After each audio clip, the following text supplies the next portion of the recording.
The train headed for Sunset City will be departing soon. Welcome, everyone, to Sunset City, a Sonic podcast for the classic and modern age. Today, I have with me the spawn of Satan himself, Channel Pup. Hello. And then Satan himself, Cirrus. I'm surprised it's not Wayne since he got out of hell. Well, then we have just a fucking egg, Wayne. I'm better than the devil. I killed him to get back out. So egg! You're a deviled egg! No! And with us today, we have the most beautiful neck in all of YouTube, Gilly the Kid. It's not a good neck. It's a good neck. It's not So, a wait, good neck. so wait, hold on. So we have a good neck and a good nick. Yeah. I am his neck. I don't know what's going on. Oh, God. No. I guess you guys are just gonna watch my stupid thing pop up every 2 seconds Yeah, You- the when, monitor, I'm yeah. not speaking. We have the that's cool. bouncing monitor, everybody. So He's just doing his exercises. It's all good. he has to. It's Try as you might. You can't escape. He just wants to be free. Sir, you spelled Sonic Tuesday incorrectly. Piece of garbage. nope. And also Jamal, thank you for the $2 Yep. And congratulations on the 2.58 thousand subscribers on Sunset City. Thank you. Today, guys, there's not a lot of news in terms of Sonic the Hedgehog. P3 forever. Thank you, Jamal. So today we're gonna go back to our retrospective. We started with Sonic 1 a couple weeks ago, and obviously next step was Sonic 2. And if you know Gilly at all, it only made sense to bring him on, as that's his favorite video game of all time. So thank you, Gilly, so much for joining us today. No problem. I've actually never played it. Well, you and the rest of the internet that has opinions on video games. Well, To be just fair, in case people don't know you, since they don't seem to ever play anything outside of Sonic the Hedgehog, what do you do? What are your things like? I was about to answer that question pretty accurately until that second part. I make videos about game, and often they include Sonic. So it's just game. I did One game. just the game. One game. Just game. He just gets in front of a camera and just says that word over and over again, usually confused. And then it ends. It's a smash hit. Video game. Rise up, gamers. Jesus. That's all we've got. I was just realizing this too when I asked you to come on the show. I've been speaking to you for a minute now, and I realized like this is the first time we've ever like spoken voice to voice. Like we've been on each other's channels. You And know like I didn't even realize that until just now. Oh my that's super God. weird. That's the same thing that happened with everybody here too, though, wasn't it? Like we've all been talking together for like over a year, and then we'd never gotten into a Yeah. voice call until we were like, "Hey, let's do a podcast." It was weird whiplash hearing like Nick speaking to me directly for the first time. I was like, whoa. that was weird for me too, because like I consumed all of your videos. Gilly's the longest, because Gilly is YouTube royalty as far as I'm concerned, so thank you for being on here. But Gilly was like the first person to reach out to me in terms of like people I had been watching for years. And after that hypersonic video just blew the fuck up, like he messaged me and he was like, "Hey man, congrats on whatever this is." And the first thing I ever said to him was the first thing I thought of, which was, "Holy shit, it's the most beautiful neck in YouTube." It's Whatever that the fuck it was. you did say that. Oh my God. It's But I just wanted to thank you again, because you kind of helped guide me through this, because I didn't realize how overwhelming that would get immediately. Because as soon as like my real world friends had heard that my silly ass YouTube channel was getting any kind of success, then all of a sudden was like, "Hey, how do you do a YouTube? Hey, can I throw my music on your YouTube? Hey, let me do a thing with you." And I was very quickly overwhelmed. I was not happy with it. went through a lot of that'll that. happen. Yeah. And they have no they have no like understanding of how this stuff works. So they're like, I have this thing. Can you promote it? Yeah, even though it's not relevant at all. That- yeah, no, I got that all the time. Or they'll just be like, I I have this business and I really want you to like, can I sponsor you? Like, oh, okay, cool, but like, how many? What does our sponsorship look like? I don't know. I haven't sold anything yet. Okay, cool. So it's not a business yet. all right, okay, I'm selling this a completely unrelated product. Can I put on here? I'm like, well, if I do a topic in relation to that, I'll consider it. Like, well, I want one of yours that's going to get a lot of money. Well, then fuck off, I guess, is what you're going to get, because the Sonic ones do well, and I don't know if those shirts are going to. I don't want to hurt anybody's feelings. I doubt any of them are actually listening, because they sure as hell weren't watching my videos Never before. going to get sponsored now. Like, From I mean- random friends of mine that I spoke with sporadically over the years. Fuck them. I don't care. Well, how many people have went up to you and been like, "Oh, I stream on Twitch." Yes. Oh my Yep. god. Yep. Or they mistake what I do for Twitch. Yeah. Which I'm having a lot of fun with Twitch. Like no shit talking there, but like, oh my kids watch Minecraft players. Is that kind of No. what you do? No. No. 9 times out of 10, it's I stream on Twitch, and it's them streaming to nobody from their PS4. Yeah. No. See That's- what that's Nick, usually- That's fine. but see, Nick, what you do though is you put individual pieces of brain matter on pizza for viewers on Twitch. That's true. That was a fun game. I think I need to do a video about that, but we're kind of getting off topic there. We're just kind of talking inside baseball right now. Yep. Yeah, before we get into the topic itself, again, let's give a shout out. Lane sent us $5. Thank you. Dragon Blur 57 also sent us $5, and he said, "Hey guys, or she, or however you identify, I just keep realizing that internet names don't tell me anything outside of their internet names. Hey guys, love the podcast. Also, I believe the most recent tweet from Sonic is some pretty big news." What was Oh, what was going on there? I will Okay. look it up. I'm on Twitter. Sonic the Hedge. What's the rest of that word? Sonic the Hedge. Hedge something. Sonic It's the like going into the end of the week. They search and search through the night. They cannot find an explanation for why you're like this. Well, that was actually kind of sassy. I appreciate that. Good on them. It's just like a quick dump on the fan base for a sec. I mean, we need it every now and then. Yep. Oh, Webster also threw £5 our way.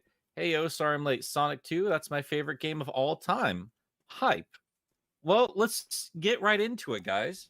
What are your feelings about Sonic 2? When did you guys first experience that game? That was my first Sonic game ever. Like of all time. I Okay. guess I have to expound on that now. Goddamn fuck shit. When I was growing up, I went over to a friend's house who just happened to have a Sega Genesis. I never owned a Sega console. And I got to play Sonic 2 over on his Genesis. I started going to his house specifically to play Sonic 2, and it wasn't until years later that I played Sonic 1 finally on another friend's Genesis through the Sonic 1, 2, and Mean Bean Machine cartridge. Yeah, you did tell us that last time. No, before we get to our guest, Pup, did you play that fairly recently after Sonic 1? Because you said that was your first game ever. oh, of course. Like, Sonic 2 is one of my favorite games of all time. Just like Shadow the Hedgehog and the Space Colony arc and Sidious. It's all so iconic. I swear to Like, God. and it's, Um, it's aged wonderfully. Pup? Okay, so the original Sonic 2, I get it. Yeah, no, I play that one every once in a while, and like it's kind of next to Sonic 1 was one of my first games of all time. Like literally, they were both there for me to play as a kid when I was still shitting myself. And yeah, no, it was one of those things where I always thought 2 was the better one. And I won't get too far into it from there, but like, yeah, I thought Sonic 2 good. Well, thank you, Lanyon, for the $10. Good Lord, people are generous today. Wayne, how about you? Can you guys hear me? Yeah. Oh, sorry. No, I don't know if it showed up anywhere, but I just got completely disconnected from the call, and my internet was going all over the place. Oh dear. Okay, I think I'm good here. So Sonic 2 was kind of interesting because first Sonic game for me was Sonic Adventure, but shortly after I got to play around with some of the retro games through, I guess there was some kind of collection, I want to say on the Dreamcast. but I didn't actually sit down and play through Sonic 2 in its entirety until the 3DS. They Oh yeah, there was that, Yeah, they were- DS collection. Yeah. Well, it wasn't even that. It was like, because I had messed around with it on like the Sonic, like the Sonic Collection Plus, or I can't remember the exact name of it at the moment on the PS2. Yeah. And I'd messed around with it in other collections and everything like that. Well, around the time the 3DS was coming around, they had like a version of Sonic 2 that actually had like stereoscopic 3D where the layers were all like separated and everything. And I downloaded that and played it, and that was how I played through Sonic 2 for the first time from beginning to end. And I had an absolute blast with it. It was really cool because I think that was the first 2D Sonic I ever actually finished. Because I again screwed around with them as a kid, but I was so like set on the 3D games until I got older. You did. What? You screwed around with him as a kid, and I'm just saying, oh, I bet you did. Anyway, I want yeah, to say I'm no, disappointed, game but I'm good. not. Well, Gilly, I know you've said it a couple hundred times at this point, both on your channel. I think you even said it on mine too. Do you want to talk about your first experiences with Sonic the Hedgehog 2? Yeah. I and I went into a whole spiel before, but it's I always had hand-me-down, well, not hand-me-downs, but like I was kind of born into playing whatever the last gen was. So I played like my uncle's Atari 2600 and ColecoVision, and then when the Super Nintendo finally was out, like I had an NES because everybody was selling them at yard sales and everything. Yeah. But the Genesis was the first console that I got brand new that was like actually mine, that was bought from a store. And that was the one that came, it was the Model 2 that came with Sonic 2. And I think at the time I probably had picked up Sonic 1 and 3, or maybe just 1 at around like at the same time. But I think I played 2 first. And that, like, you know, you're a kid and you don't have that many games, so you usually play the same games over and over, and you go through the same parts over and over. But like, there's always one that you play more than the others. Yeah. And Sonic 2, I think I played more than any game probably my whole life. That's fair. I I've been trying to think about it because like when we first talked about Sonic 1, I couldn't really remember where I'd first seen. Oh, I'd seen it sporadically, but I couldn't remember when I first owned it. And I think that's partially because I think so many of us that grew up with a Genesis, like it came, Sonic 1 always kind of came with Sonic 2. Because there's barely any time between those two games. And I had a hard time nailing it because I kind of forgot, like, for a good chunk of my childhood, we would just like rent the systems or rent the games after I finally got the system. So I didn't get Sonic 2 until I finally got my own Genesis for Christmas. Came with Sonic 1 and 2, and I got Jurassic Park and Aladdin around the same time. But yeah, like it was like it.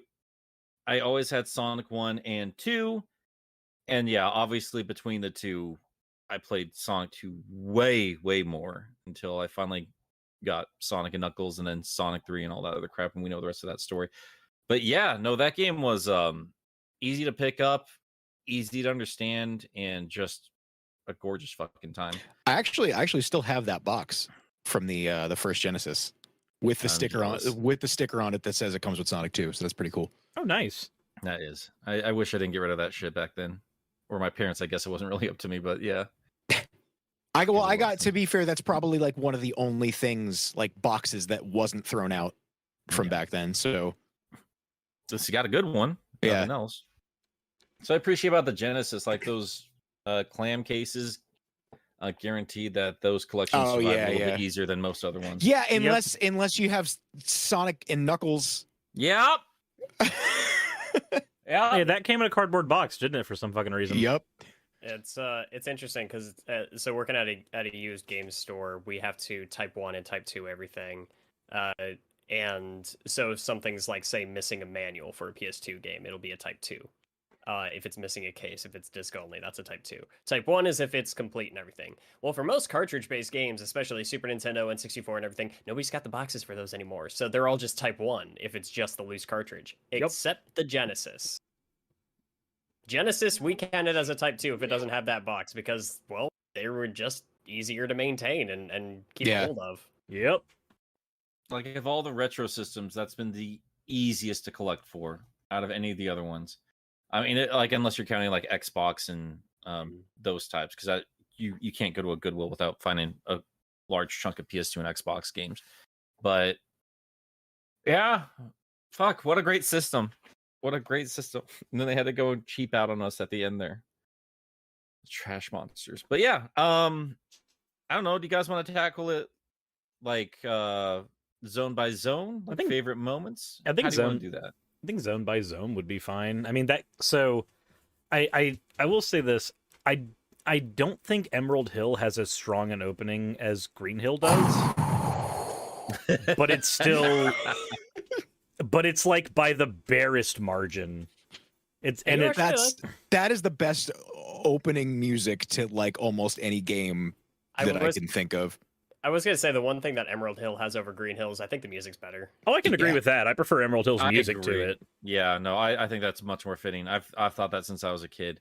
I think Green Hill only became the way it did is because we kept using it over and over and over and over again. Yeah, because it is a super iconic level, and I think in terms of what you can do between the two of them, Green Hill is probably a little bit more fun. But I mean, as the critiques go, that's because a good chunk of the fun is in that level, as opposed to Sonic 1 or Sonic 2, where it gives you a good idea of what the hell you're supposed to do, and then you can just keep going forward from there. The entirety of Sonic 1's fun is in that stage. Yep.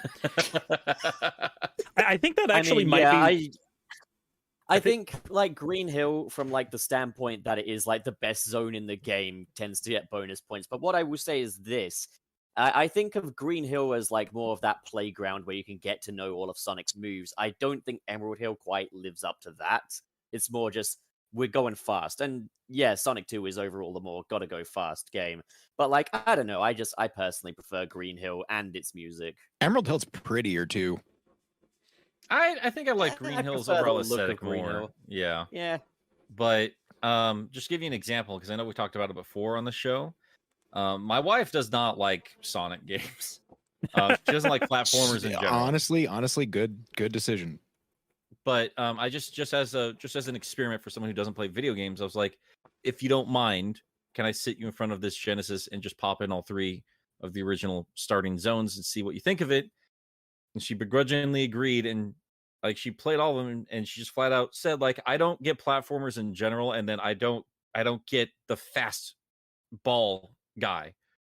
But I gotta admit, I'd say that the second one was a lot less overwhelming in terms of overall design. So like for a starting video game, like I keep expressing 1,000 times over, Sonic 2 was very obviously meant to be, okay, we got the gist of this, let's try it again.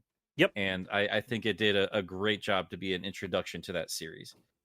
I think the first thing to note about Sonic 2 is like literally everything that worked about Sonic 1, Sonic 2 runs with it. Everything that didn't work about Sonic 1, 2 puts it in Metropolis Zone.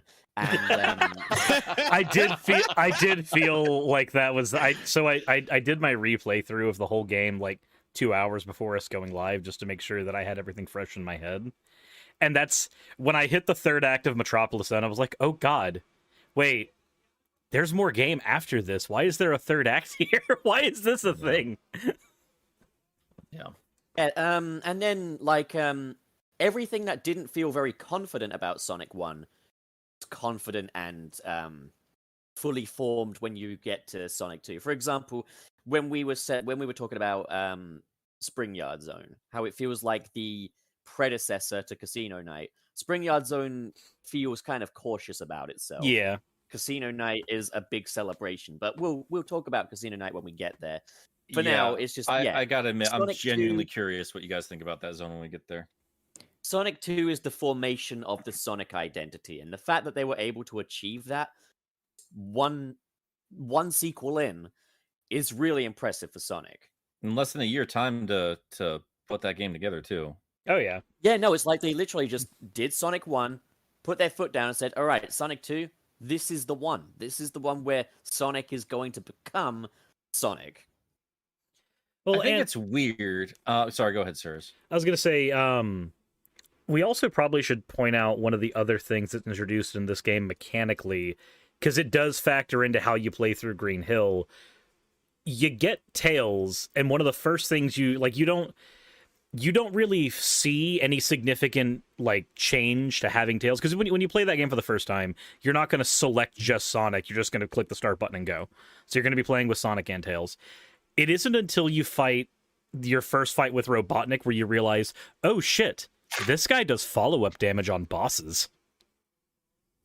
You know, another interesting thing I noticed, because I was replaying this game last night, just kind of get a fresh opinion of it. I may or may not actually be playing it right now. Was during that first boss fight, because you're just introduced to Tails and everything, you're kind of introduced to this whole like flight mechanic that he has. Kind of interesting that Eggman, coming down to his first little vehicle, is also in a propeller based like little flight mech instead of like the normal way that his thing flies. Instead of just anti-gravity. Yeah, that was weird. Yeah, And the use it again. Eggmobile changed a lot from like Sonic 1 through to Sonic 2. Like Sonic 2 has a very weird take on the Eggmobile compared to like even Sonic 3, which kind of went back to the Sonic 1 style of things. Yeah. Well, see. I think it's worth talking about was kind of the evolution of the boss fight in Sonic 2. Well, another thing Sorry, about it, Wayne. and you're fine. Something I feel like I might be reading way too much into, but I thought was kind of an interesting idea was what if they were trying to reflect, okay, so Sonic's got a pal now, and Eggman is trying to, it's not just him coming in with his vehicle. The vehicle rolls in first, and then Eggman has to join with it. He's trying to compensate for the fact that he doesn't have anyone backing him up with the help of his machines. Like he's trying to catch up with Sonic in that regard as well. So you're saying that the real power was the power of friendship, and that can't be emulated through machines. Yeah.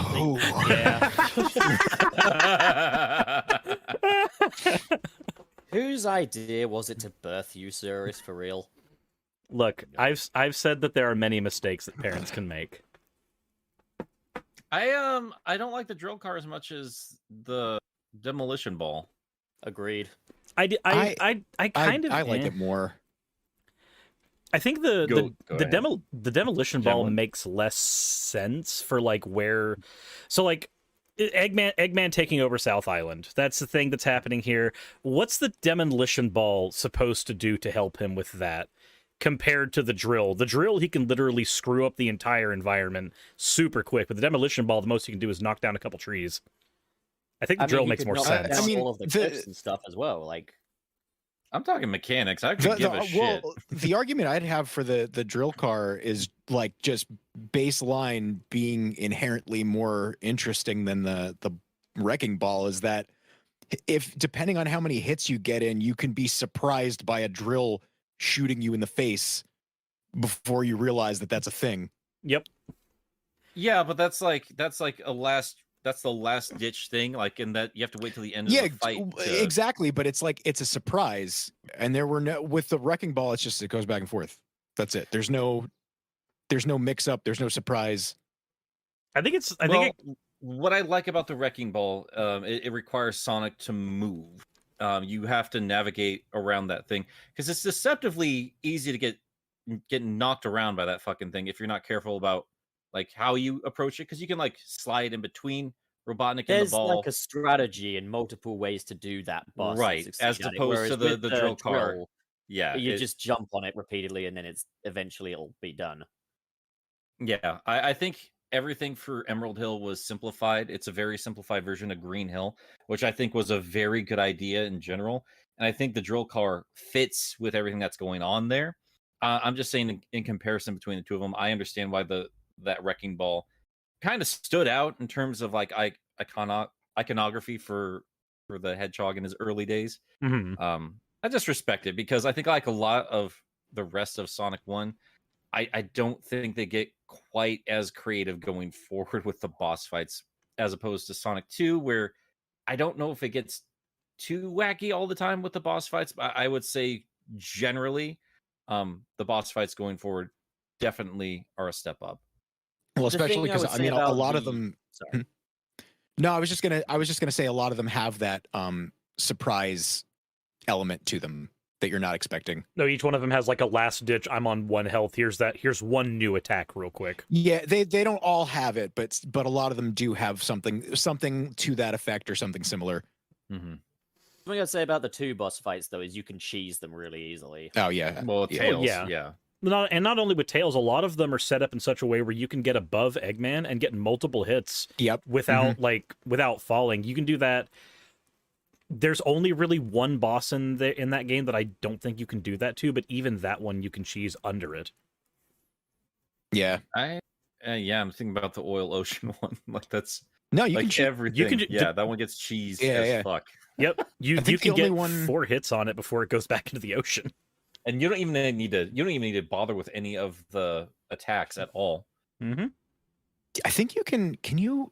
I think you can either 1 or 2 cycle the Oil Ocean one. You can 2 cycle it. Actually, yeah. You can 2 Yeah. cycle it because it takes what 8 or 10 hits to kill, and you can get at least 4 hits in with Sonic alone on it. Oh, you each can cycle. get more than. Yeah, you can get more than 4 if you hit him right as he's emerging, like right when his hitbox comes out. You can just wail on him and get. I think it's like 5 or 6. It's Yeah, ridiculous. and I think he's a 10-hit boss. I think he's still 8. It doesn't matter. But the point is, the cheesing is real in that game. I know people are kind of tired of seeing it now, but I think Chemical Plant. Wait, before we get Go off for it. Chemical Plant, can we mention how I don't know if this is canon, but you can see Hilltop in the back of Emerald Hill. That's true. Yeah. That's actually something that I Yeah, or is wanted that- to. Is it Hilltop or is it? I think it's Green Hill? Hilltop. It's Hilltop. It's Hilltop. Oh, It's Hilltop's background, which is closer in the background during Hilltop, but far away in Emerald Hill. You're yeah, right. I knew that. So there's one thing that I noticed a lot between Sonic 2 and Sonic 1. And it's you see it a little bit in Green Hill, with Gilly mentioning the Hilltop thing. It kind of brought me into this.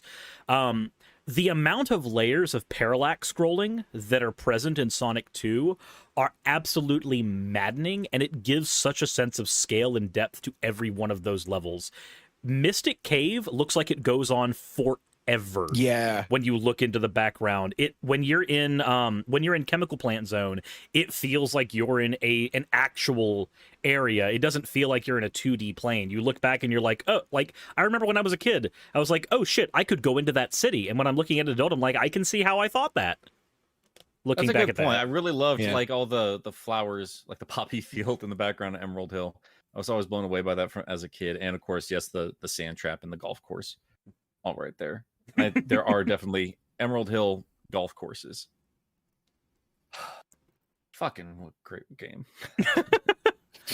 Yeah, I just had to mention the parallax part because it stood out to me so much when I was replaying it today.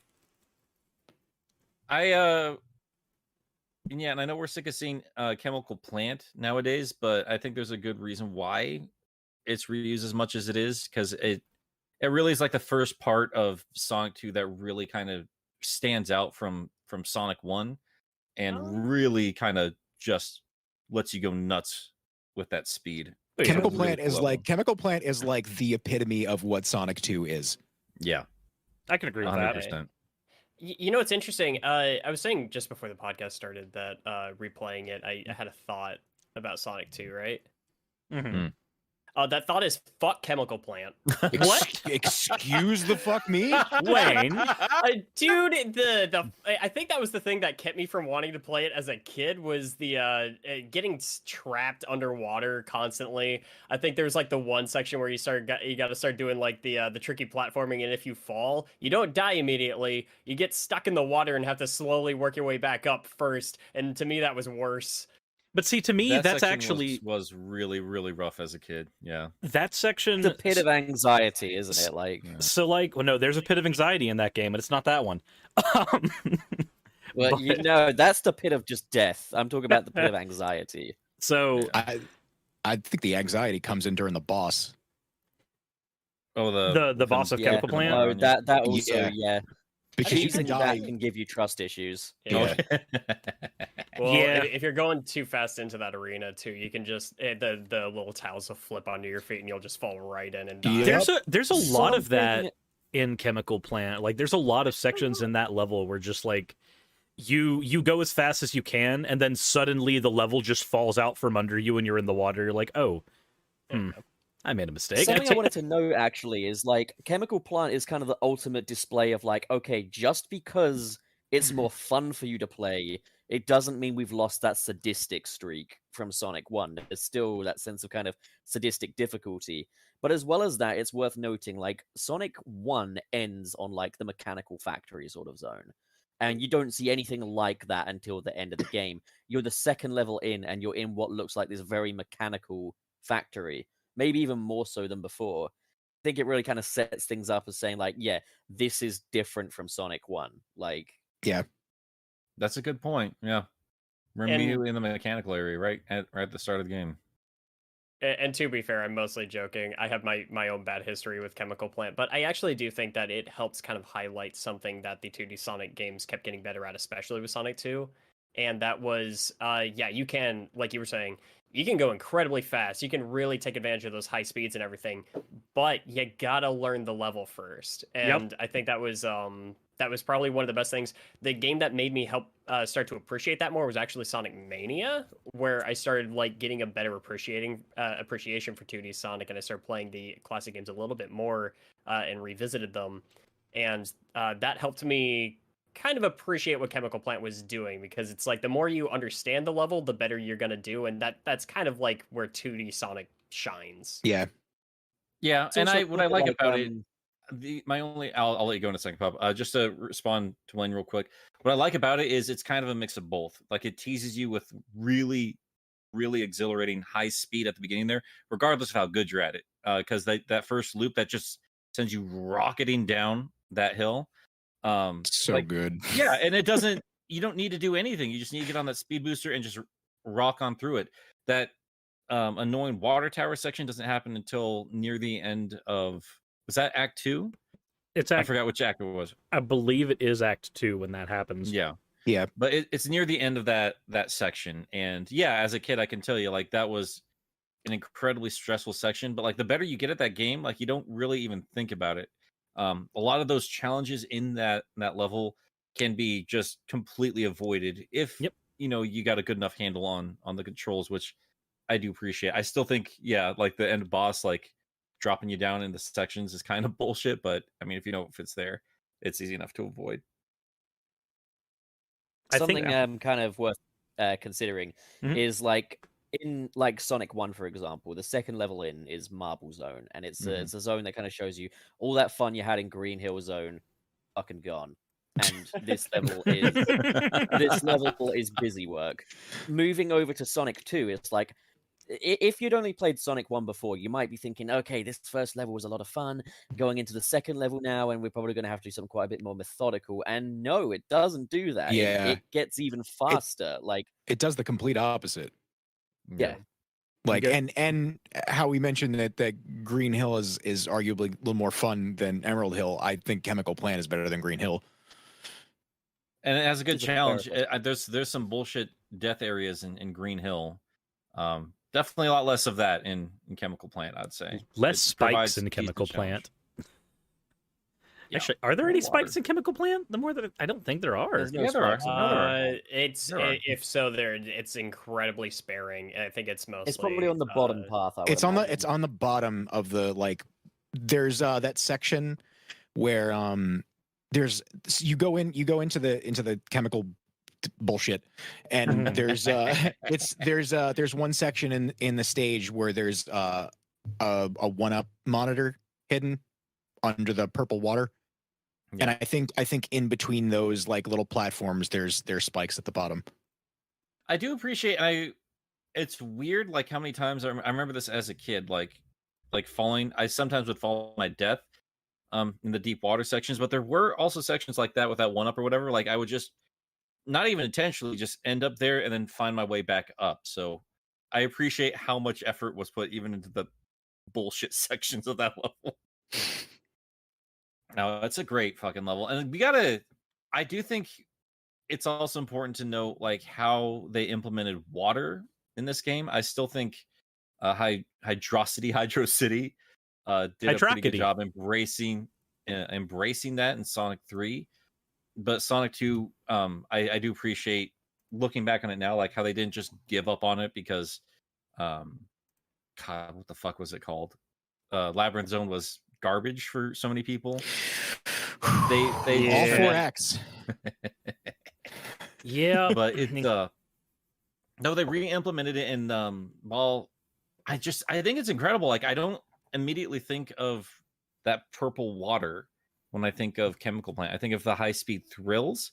Yeah. But it's such a prominent portion, and it's just in one section, and it's such a brilliant challenge that can be super bullshit for kids. And that Especially, go on. No, I'm just rambling. You go for it. I was gonna say I don't think that most of like even those challenges that like seem like bullshit. I really don't think that they're bullshit. They give you a chance to survive. The one. Well, here's a situation where sometimes you get a chance to survive, but it's still bullshit. Right towards the end of the stage, there's that section where there's a moving platform on the water that bridges this big gap, and you have all this speed leading up to it, and I think there's a spring right before it. Yeah. And if you hit the spring while running, you run get just enough air to like hit the platform, and you can just kind of like glide over the whole section. Yeah. But I think if you turn into a ball, you go into the water. And there's nothing to tell you that. And sometimes you'll hit this mystery block platform at the bottom that raises you back up and saves you, but a lot of times you miss it. And it's not even, it is a platforming challenge if you know it's there, but you have so much speed leading up to it that if you don't know about it, you're assed out. Yeah, that's true. No, it's yeah, Sonic games time and again, like you need to tackle those with a bit of confidence. Because you get trepidatious or try something a little different, it's gonna fuck with you immediately. And yeah, no, the end of the Chemical Plant is when it started getting really bullshit to me. I really legitimately forgot how much trouble that second level gave me for a good chunk of my childhood until we started talking about it. Yeah, as a kid, Chemical Plant Chemical Plant was an anxiety mill. At least because of that one section, and again the boss just felt insurmountable when I was a kid. As an adult now, the only level that I really don't enjoy going through in that game is Metropolis. A second would probably be Oil Ocean. Oil Ocean and Metropolis both don't do it for me now. I didn't mind Oil Ocean, but I guess like we'll Oil get Ocean. to that one later. Interesting. Yeah. Hey, 'cause So I actually have a completely different level that I just really didn't care for. One of the best feelings in Sonic 2 in the whole game is Chemical Plant. When you're going down that I think it's Chemical Plant Act 2. You're going down that really, really big slope, and you build up like a shit ton of speed, and then it You just go off shoots you camera. up. You hit all those rings, and then if you hang left, you get that 1-up. Yep. So good. God damn, dude. Third That level, game what really that? was just, it was insane to behold as a video game back then. I really could not believe how quick that fucking game was. You skip What that was whole level? section too Yeah, when you do that. you really do. Which also means that on Uh, subsequent playthroughs, you get to discover those sections if you didn't find it the first time. Yeah. No, it's fuck. What a good level. What do you guys think of Aquatic Chemical Plant? Plant Or is Aquatic good. Aquatic Ruin? Ruin, wasn't it? What's up? Yeah, I call it Aquatic Plant for some reason. What do you guys think of Aquatic Ruin? I love Aquatic I love Ruin. that stage. I love its design because while I don't like falling into the bottom. I don't like the water sections of Aquatic Ruin just because they're slow and they're tedious, but I think that's the point, though. that's what I was about Yeah. to say. From a design standpoint, I love it because you can It's stand effective. You can stand above the water you can never touch the water in that level if you are good enough to do it.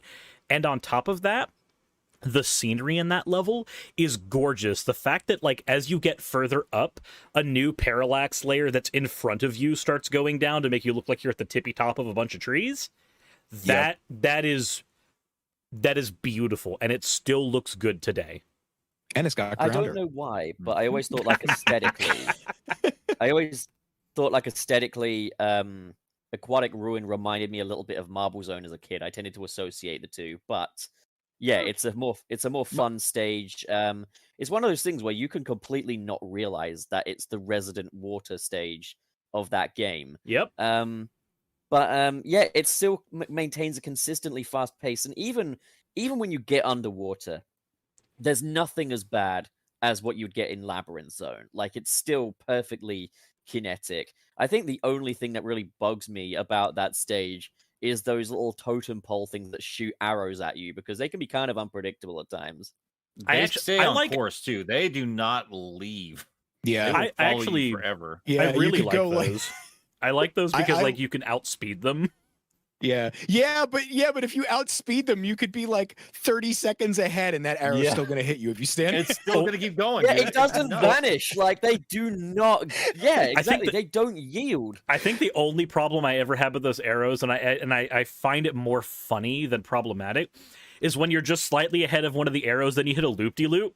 So you end up looping down and you smack into the front of the arrow on the way down. It's bullshit, is what it is. It's brilliant. It's hilarious. It's totally intentional though. Like how many people are like just kind of watch it like a stupid ass animal like dancing in front of like just jumping in front of a train. Just make sure I can jump out in front of it just in case. Like, it will follow you through the fucking fallen that fallen log, for Mhm. God's sakes. Like, it's obviously intentional. They knew what they were doing. That And I stage, love it. dude.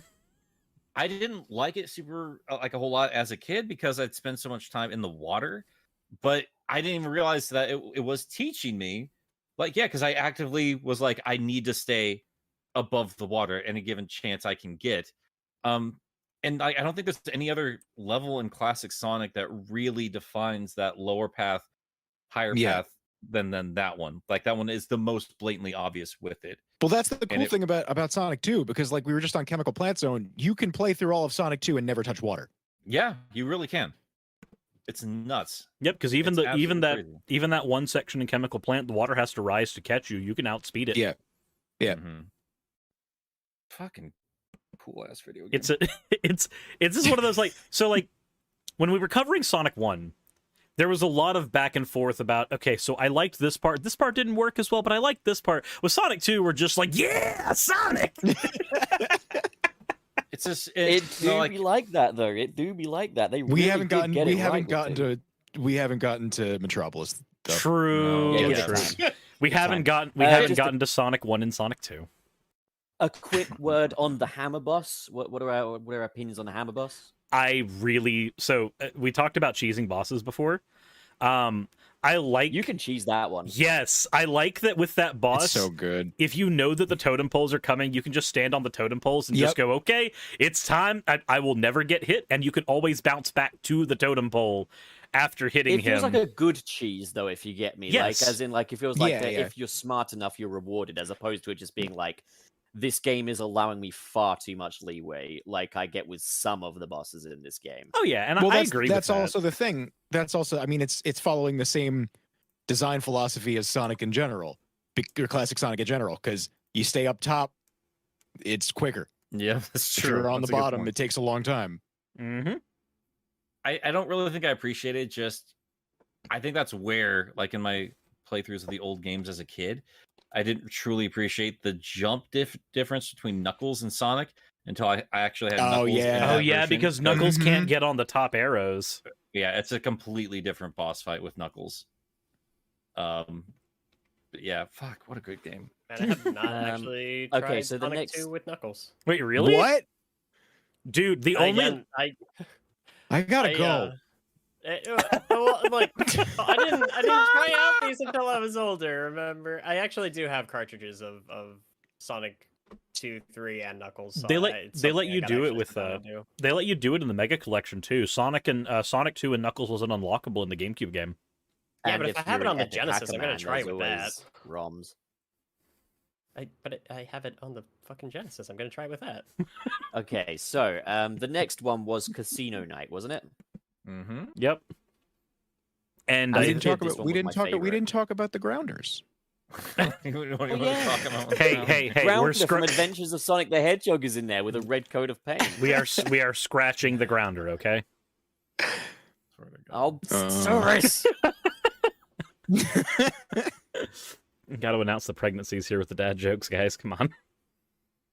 Casino Night's a very contentious level I've learned from just watching other people's content or just getting opinions and comments and stuff like that. And I've been surprised by that. I love it. It's so good. Chef's kiss. I love the level. The only problem I have with the level, and there was one level in Sonic 1 that did the same thing to me. I think it might have been, it was either Spring Yard or Starlight Zone that did this, where it had a lot of like, there was a level motif that happened and then they repeated it 3 or 4 times. A lot of that seems to happen in Casino Night, and it grades on me a little bit, but the difference is with the Casino Night, they actually mix it up every time they introduce the motif again. The bouncers are always in a different location. The springs are in a different location.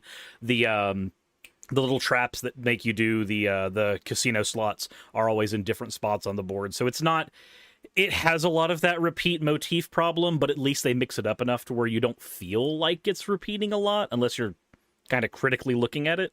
So I don't actually hate Casino Night. It's probably not one of the best levels in that game to me, but I do enjoy it. It's just a little repetitious to me. Playing through it as Supersonic is nuts. Yes. Oh, getting all the rings. Oh my god. But just like that extra speed and like height, dealing with all those like those things in that stage that are supposed to exploit the physics engine, Mm-hmm. and then also being supersonic. You just all of that times Casino 2. Night does it for me. Like, I think Casino Night was one of my favorites as a kid. I don't know if it is now, but like, it makes so much sense for Sonic to have a devoted pinball stage, and I don't mean like what we had with Spring Yard, where it kind of feels like it's tippy-toeing into that territory. Yeah. But Casino Night Zone, like, it fully utilizes that pinball kind of feel to it, especially with like the bumpers and stuff. And like, it is true, you can lose control of Sonic at times, but I think that's part of what makes it such a unique experience within that game. And it kind of started the trend of the obligatory sort of casino or theme park kind of level. It's kind of weird how that became kind of a subgenre in itself in Sonic games. But like, even the music as well, it feels like a celebration of where you're at in the game, you know? Like, it feels Sonic is confident now, like, and you feel it in that stage. It's a celebration, and it for a child after dealing with the water hazards of chemical and aquatic, like if you're having as much trouble as I was as a kid, like it's such a nice reprieve and a way to just collect yourself and literally collect a bunch of rings. But yeah, it really did. It's hard to see it now because pinball is such a part of Sonic, but like it was such a brilliant idea at the time. Because we did have Spring Yard before, but like there's so many sections in it that don't make a lot of fucking sense. But like there's like literal like pinball design in it. I'm not just talking about like where the jackpot or what are those things called?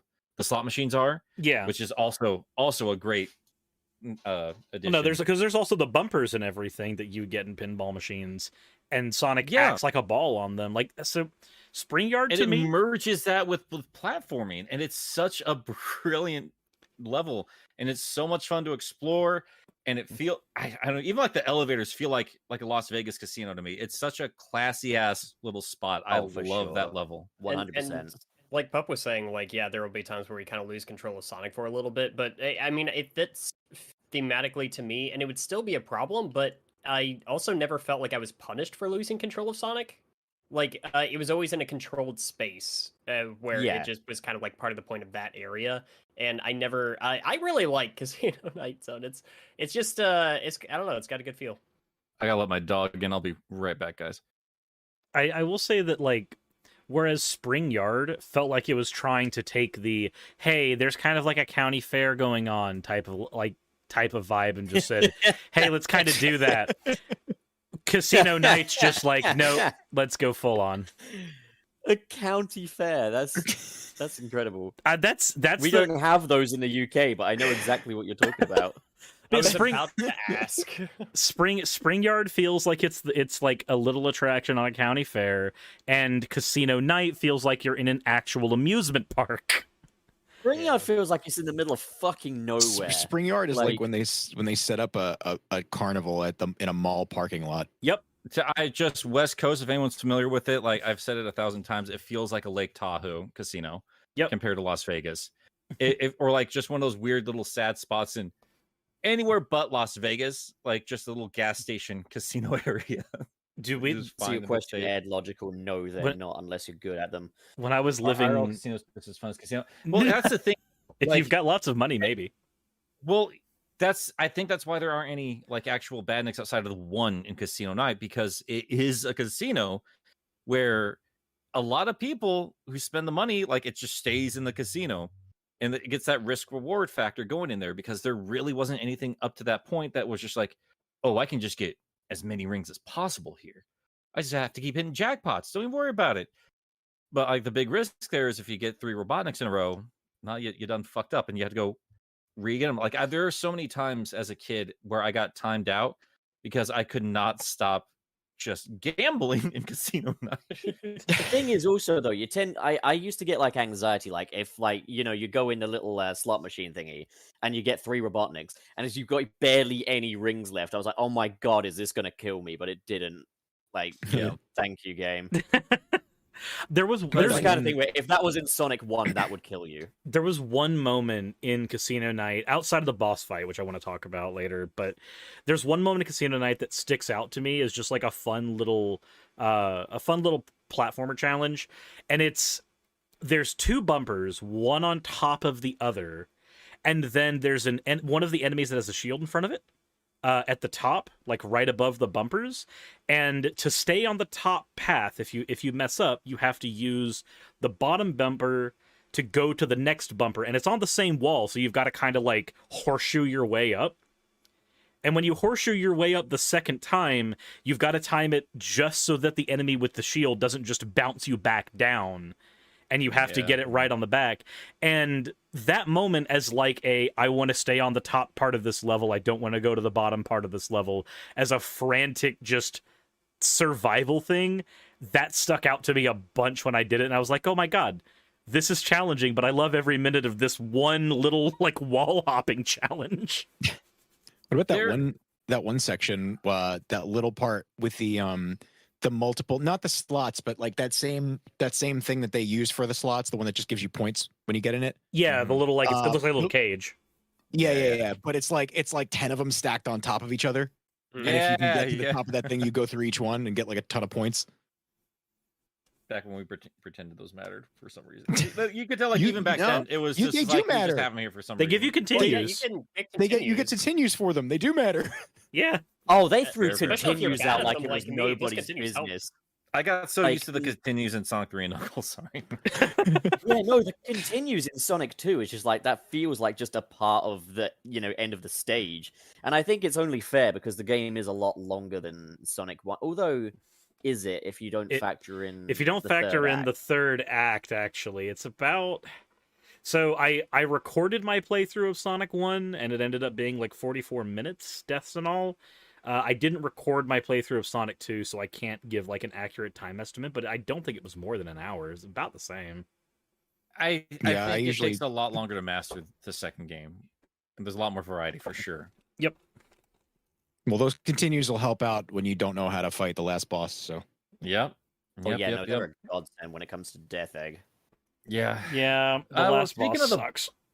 But speaking of the boss of Casino Night, this is one of those first 2 moments when I was going through the classic games for the videos, where I noticed like I kind of wish they'd switched a couple of things around between Sonic CD and Sonic 2, which I always thought was weird because we haven't even talked about like this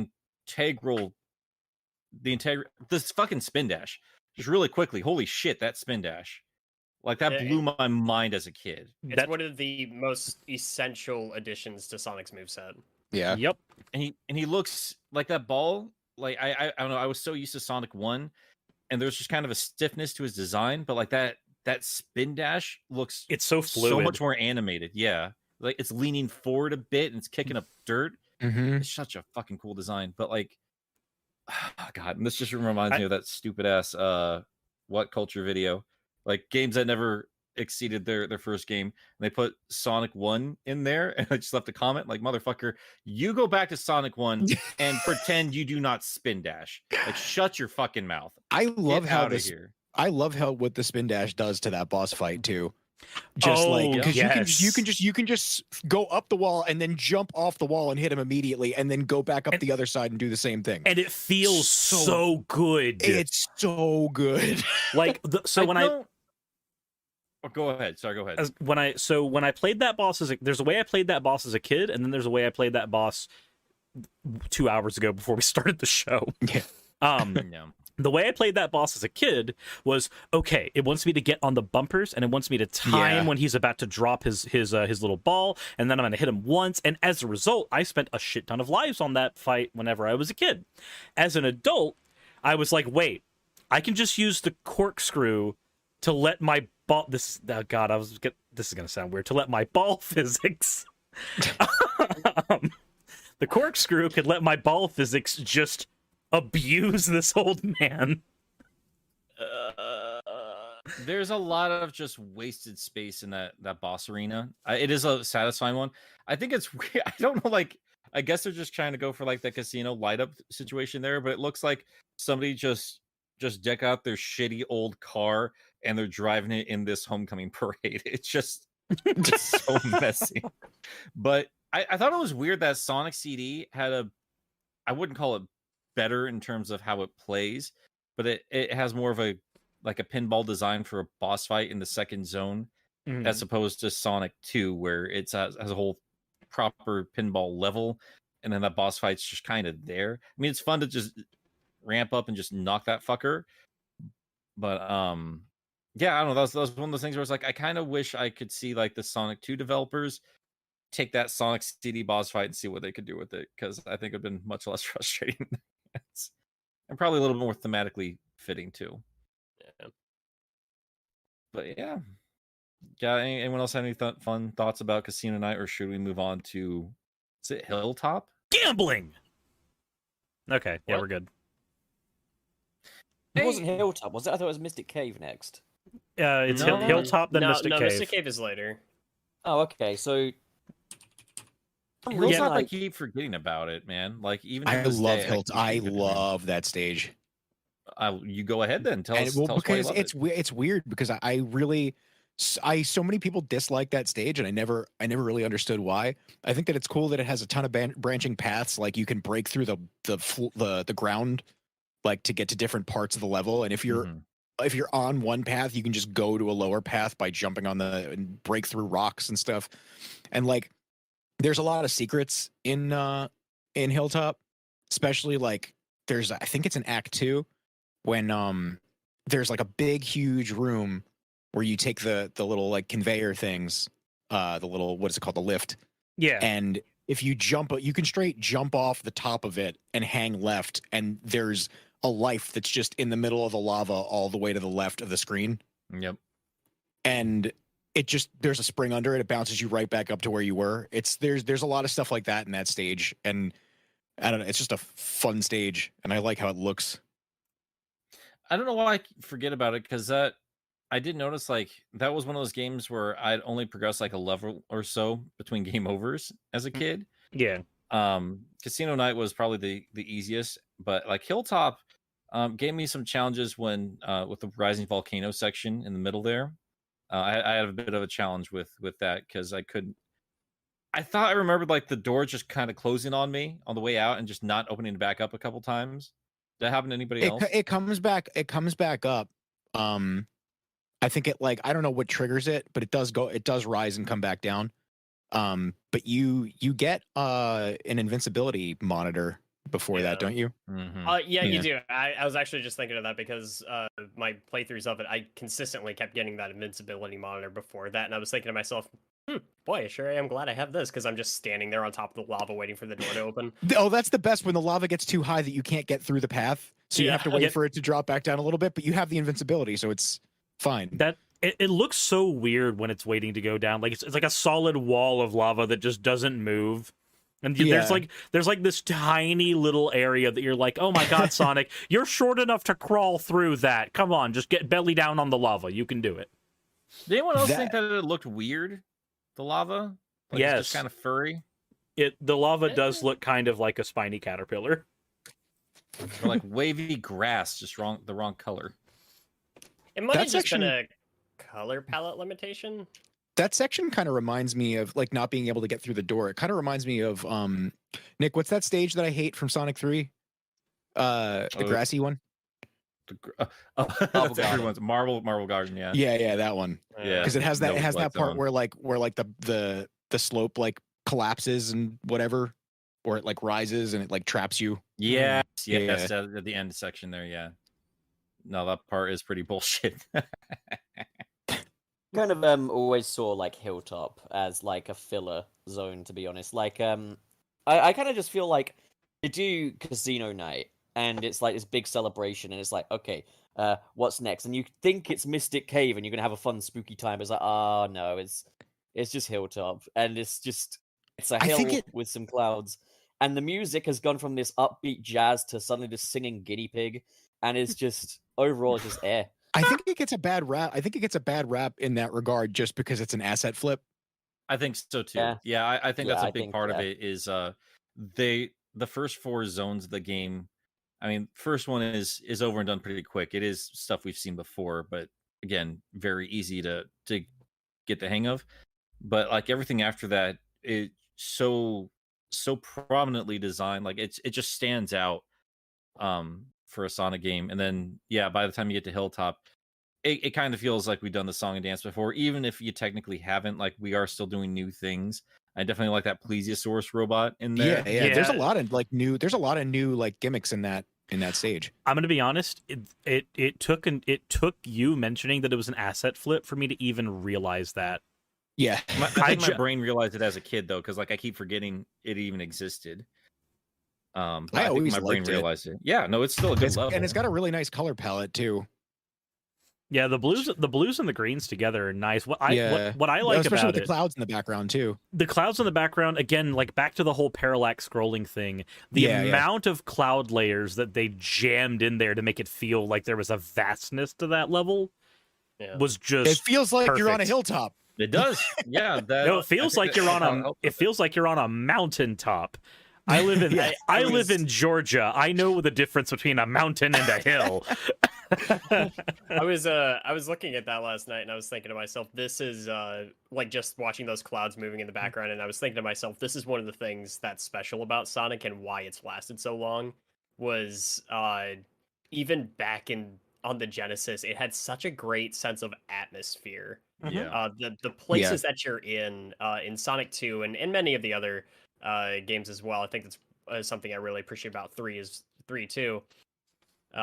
Is just, man, they're so good at just setting you in these places and making you remember them and making you love them. It's But like I I didn't do have just- a problem with Hilltop. I just thought it was Yeah. pleasant. Just scale What and I do scope. like about those middle areas is it does feel pretty wide and open and feels like you can really cut loose. This is why I compare it to like some of the middle sections of Sonic 3, like how constrained some of that stuff feels. Because like by the time you get to the 3rd zone, like that level is over designed. It's got way too much going on there. It's got a flow to it like anything else, but it for beginners, there are more than a couple times where it is just going to smack you right in the fucking face or just instantly kill you. And you don't really get that in the middle section of Sonic 2.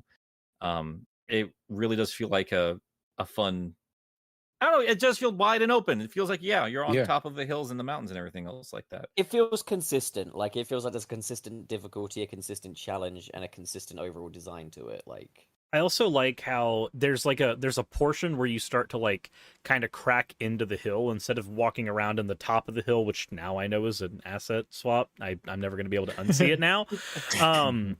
But when you get in the hill, suddenly there's a lot more lava and everything, and you're like, oh, Yeah. this isn't a hill, this is a volcano. Yep. Yeah. No, it's cool shit, dude. Never thought that, actually. I just thought there was lava inside of the hill. And there's branching paths hidden under rocks. Yep. You break a rock, and then you go somewhere else. It's a fucking cool stage. I don't know why everybody's like. They also had a "This lot of is the boring seesaws. one." There's a lot of seesaws in there Yeah, as well, yeah. to be fair. There's the seesaws. There's the those, like I mentioned before, the lift, which you don't realize drops you if you stay on it too long. Yep. Though, to be fair, though, I will say this, going back and revisiting that stage, looking at the lifts, the fact that they're kind of like precariously balanced on a bunch of vines, kind of, and they're all really thin. Like, there was that kind of signal like, hey, this thing isn't maybe safe to stay. Like, you wouldn't stay on this as a functioning person for long periods of time and think that this was gonna keep you up. Well, that's Sonic for you though, dude. Like it's most other platformers like that's the obvious way to go. You stay on this and you just keep following this path. And like I can't remember the last time I ever used any fucking lift in that level when I play through it. Like, well, I'm just gonna drop down because I don't need to use this. Well, yeah, because I'm Sonic the fucking Hedgehog. Because they all slide down, so you can just like spin dash jump over and just go, wee, I'm flying. Or just get on down because you're gonna get the platform down there when you know what you're doing. It does kind of feel like Sonic 2 was where the franchise was trying to teach the player that it's like you are expected to have some. You're not even just given the freedom to have agency over this. You're expected to. Yes. Like you have to react accordingly. You have to be skilled at it, I guess. I'm really stupid because I just realized this, but a lot of the bosses, like a lot of the Robotnik bosses in Sonic 2, his whatever he's using against you usually has to do with the theme of the stage itself. Like you look at Chemical Plant, he's dropping like poison or whatever on you. You look at what's it called, Aquatic Ruin, he's shooting arrows, and the arrows kind of play into that like jungle kind of theme. And then they were a pain in the ass too through the sorry. And then you get to, I'm not sure about Casino, but when you get to Hilltop, he's shooting fire at you. It's a lava. There's lava in it because it is a volcano. You know. Yep. Like then when you get to Oil Ocean, he's lighting the platforms on fire because they have oil slicks on them. Mm-hmm. Well, even that Chemical Plant one, it's not even just that he's like throwing poison at you. He's fishing it from the water. Yeah. Yeah, he's draining the chemicals from below you and using it against you. So he's like literally using the stage as his attacks. Does that in Mystic Cave too? He does, yeah. He collapses stalactites on you. Speaking of Mystic Cave, Sonic 2 so good. Why is Mystic Cave the best? Here's a lovely thing that started with Mystic Cave. Are we skipping the boss? I mean, we kind of talked. We just like, kind of did there. Yeah. Is there anything else you want to say about it? I mean, besides the fact that it scared the shit out of me when I was a kid because the laser.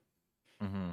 That I would, and everything in that boss fight feels kind of surprising, especially like the first time. You don't know what you're gonna get. Yeah, you're not expecting that thing to jump out of the water, no, we're talking about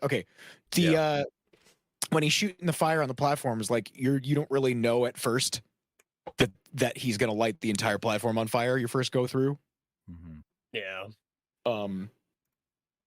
But it is. I mean, I think that we're gonna see the reuse stuff there. I mean, this is not so much with Hilltop, but like when you go to Oil Ocean, you kind of like, I feel like we've done this song and dance before. Yeah, but like with the Hilltop boss, you can do that same cheesy. It's basically the same cheesing from Oil Ocean.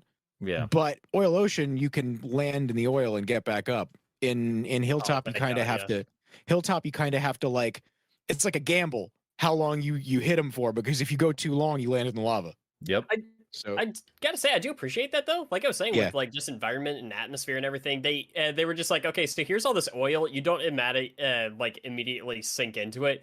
You slowly like fall, and you can. Like, I always appreciated that. I remember like seeing that, thinking I better not land in here. Then of course error happens. I'm like, oh, okay.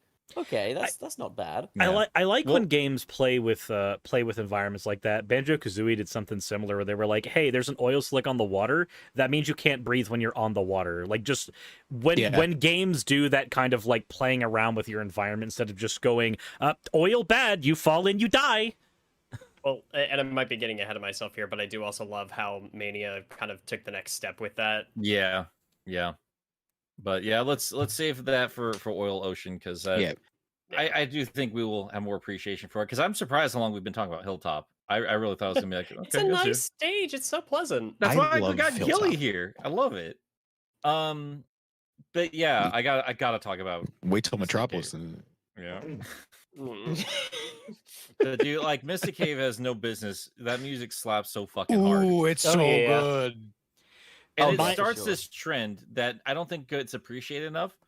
Spooky Sonic music always fucking slaps. Like you could just take the history of spooky Sonic music and just have a fucking Halloween rave to that. But it shit, does. dude. Yeah, it doesn't even just sound spooky though. It sounds like a spooky party. Yeah, it's like amazing. it's like somebody sitting back in a Frankenstein costume just messing with synths. And it's great. Somebody's gonna scare you with a Frankenstein costume and then start fucking dancing with you. It's amazing. That is the best opening to like. So there are not many like 2D platformer stages that I think start off that strong. Where you're not expecting. You're in Hilltop first of all. You're out. It's all pretty and like there's clouds, and then you're in a cave, and it's dark as shit, and you hear.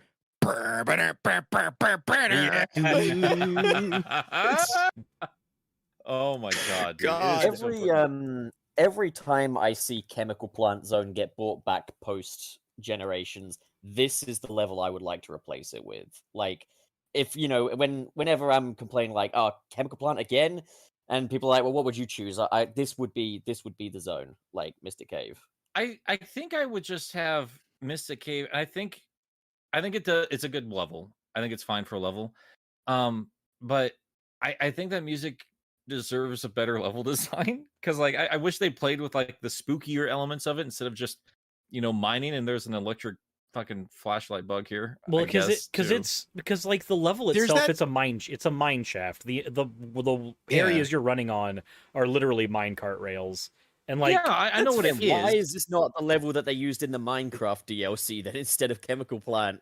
There's some anxiety like inducing things in that stage, like the little caterpillar guy that That's jumps out. true. Yeah, And that's the true. and those platforms that come out that you have to jump on, but they have spikes on the end. You're not Mhm. expecting them to have spikes all and of a sudden just come or the after spikes just rotate around.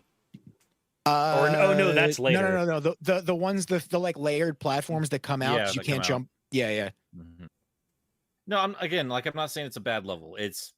I think it's perfectly fine. I just think in comparison, I can understand why Chemical Plant would come back because I mean music's really good. I don't think it's as good as Mystic Cave, but I mean the thrill of the speed, that really defines Sonic 2. Yeah, no, I I like can- it. I get it. I get why they chose Chemical Plant for Generations and Mania, but it's just like now that you've done that many times, put that off limits and choose a different stage from Sonic 2. Yeah. And I just think if you pick one, go for Mystic Cave because like it's not one of the more saturated ones, but like stylistically, visually, and everything, it looks amazing. Like, and it could definitely benefit from a redo.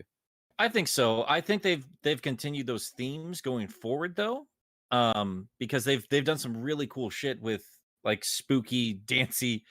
It's not really haunted. It's Halloween, like the I just difference like there. my purple cave with the green vines and stuff. And I get that, and I think it could come back because like you look at like any future like Halloweeny Sonic level, and they kind of have that similar vibe to it. Like I mean, obviously you got Pumpkin Hill.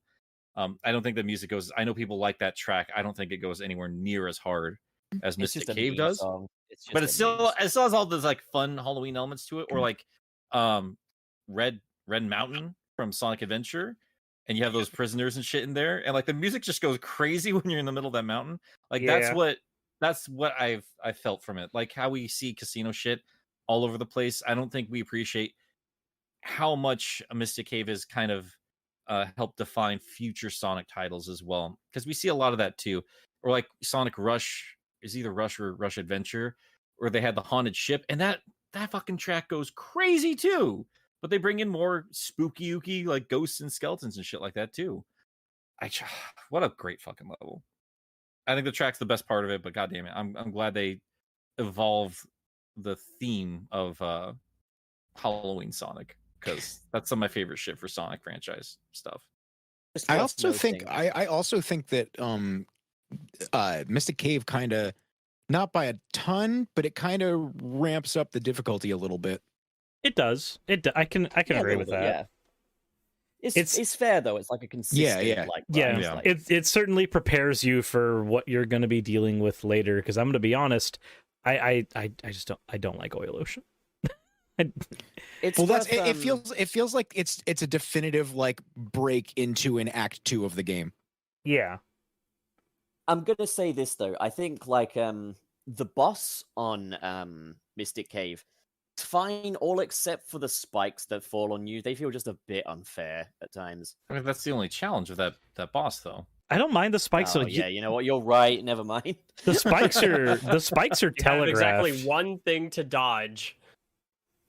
Yeah. You know, the spikes are telegraphed perfectly fine. I'm fine with them. You can tell when they're coming. But you can tell but you kind of, I don't know, you can kind of panic. There's also so much other debris that you might get like confused. Yeah, that's part of it. The rocks falling and stuff confuses you because it's like you don't know at first that, oh shit, those won't hurt me. Also he hurts you, so it's not just True. There it is. I know that we don't usually read super chats until later on, but this one's kind of relevant. Ed Logical sends $2 saying, what about the hidden palace from the mobile port? So in the mobile port, the Whitehead version, they replaced the pit with an entrance to the hidden palace, and instead of doing Act 2, you can just do hidden palace instead. And I thought that was a genius move, a really good way of incorporating it. But there's such a good way to put the. There's one thing about it that fucking infuriates me, and it's that they use the wrong music. They do?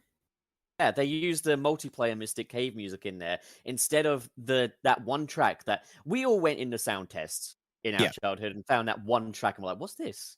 Use that. Why are you using the multiplayer music? I can't remember. I honestly don't remember Hidden Palace well enough to either contend or agree, honestly. Boss fight in Hidden Palace, if I remember right, was some kind of piano-based thing. Yeah, like I think Eggman has like trombones or some shit. It's a very Phantom of the Opera thing. Like it's under the cave, boss. And it's a big organ back there. It's no, it was a really clever way to re-implement that. The only better placement in the game, because it's great that he just got rid of the death pit, which I hated. The only thing that would have been better is if they just replaced Metropolis. But but yeah, no, I think also from like a visual standpoint, Hidden Palace is one of my favorite looking zones in Sonic 2. It just looks beautiful. Yeah. No, I think that definitely showed the confidence of Christian Whitehead for Mania going forward. Like he did good with that level. Oh, he did. I think he proved himself to Sega with that. I was like, yeah, I can rebuild your game, but I can also, I know how they're made. Such a stark difference between Sega and Nintendo, too, because Nintendo would never allow some shit like that. Well, yeah, but I mean, like, really, I know this is a bigger conversation. I really hate that it's either one extreme or the other, where Nintendo's going to make some really good games, but fuck the community, basically. Yeah. Where Sega's like, we'll make games, but we need the community to make us good. Well, that coupled with just the fact that like it is something that was cut from the game. Nintendo would never be like, let's resurrect this thing we didn't use. No, Nintendo. What Nintendo's gonna do? They're never gonna hire like Dr. M64 to work on a new Metroid. Correct. No, what Nintendo's gonna do is they're gonna as well, like, if you're gonna remake something that famously has missing chapters, put them back in there, like, and I think that's the best thing they could have done for that Sonic 2 mobile port. I agree. Yeah. but instead Nintendo would rather just go, we're just going to release the game exactly as it was in 4x3, and we're going to release the wrong edition of it that people don't actually want, but they're not going to know about that unless they're And we're going to charge full price. and we're going to charge full price and limited time sale. You also have the duality of Sega, which is, we'll do that 16:9. Yeah, add an old stage that we didn't finish. Yeah, totally. But also just on mobile. Yeah, no, it's bullshit. However, the Origins collection, I believe, might be fixing that. I don't hope see so. why they would make. We know it's 16:9. I kind of think I've made the assumption that it's going to be the Whitehead ports. Yeah, I feel like they're gonna. If it's not the Whitehead ports, I'm gonna fucking take my own life. I feel swear. like that's what they're gonna do. Well, no, because I don't blame you. Because like, they already had the Whitehead ports, and then they also I think they got M2 to do another port of Sonic 2. Oh, come on. Yeah, Why? the Switch version is a completely different port. I did not understand. Like, there's some decent quality of life improvements, but why the fuck don't you take the base game that was the mobile? I don't get It makes no sense at all. You've already been handed perfection. Use it. God, this is like when Square was like, we'll re-release Chrono Trigger for you, but it's going to be the mobile version on Steam. If Sonic Origins is the Whitehead ports, I'll buy it. I don't care that I already own these games in numerous other forms. If it's the Whitehead versions, I will buy them. It's not. And if then it's I'm not going to buy it. then I've I'm got going them to already. angrily buy it. Yep, I'll buy it angrily. I'm not going to do it. I'll stick with my ROM hacks. I'll stick with the other stuff. I'm waiting to see because I'm like, I can't. I have to put my Sonic reviews on hold until the Origins collection comes out, but I don't know. I still don't know if that's the version I'm going to be using. Just do it, you pussy. Just start with the originals and then do a comparison. I'll Well, hey guys, I'll be just right back momentarily. But I mean, if there's nothing else to say about Mystic Cave, what do you guys feel about Oil Ocean? We keep hinting at it. But we haven't really talked about it yet. I love everything except for those fucking seahorses. The seahorses are, dude. Oh my god, there's a moment. Okay, there's a moment in Oil Ocean that is I didn't hate the seahorses until this exact moment. So you know how there's the platforms that like you're gonna say exactly what I think you're gonna say. There's the platforms that exhaust and shoot up. Mm-hmm. So there's 4 platforms in sequence, and you have to time it so that it's like, okay, you get the apex and you jump off, you land on the next one, and it's a waiting game. It's agitating, but it's one part of the level, and then you're on the final one, and you're about to shoot up, and then suddenly you fall back down to the beginning because guess what? There was a horse, and guess what? There's no way to hurt it,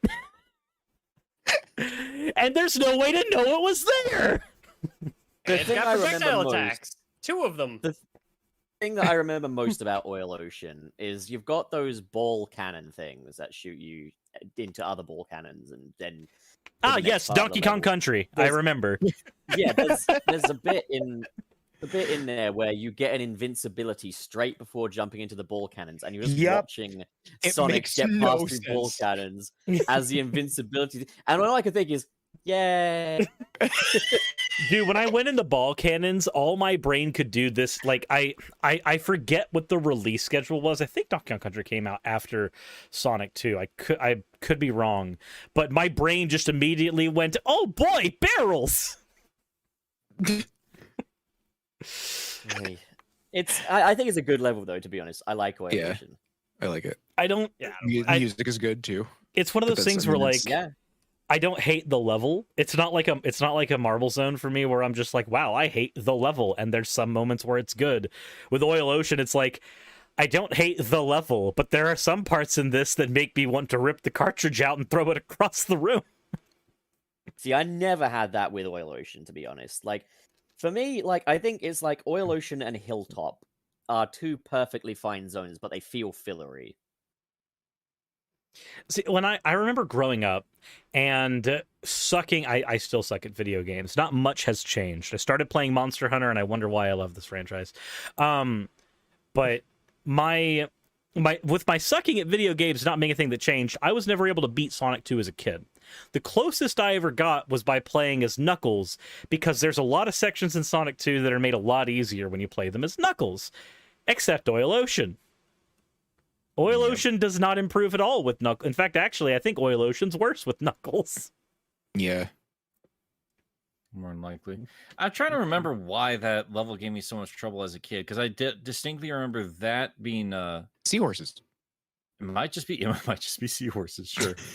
I mean, the later levels, obviously, there's good reason why they cause so much grief for me. But yeah, I don't know if you guys touched on it or not, but I definitely, like Sir said earlier, I definitely like it when they start playing around with stuff, because I didn't know how to handle the oil at first when I first started playing the game.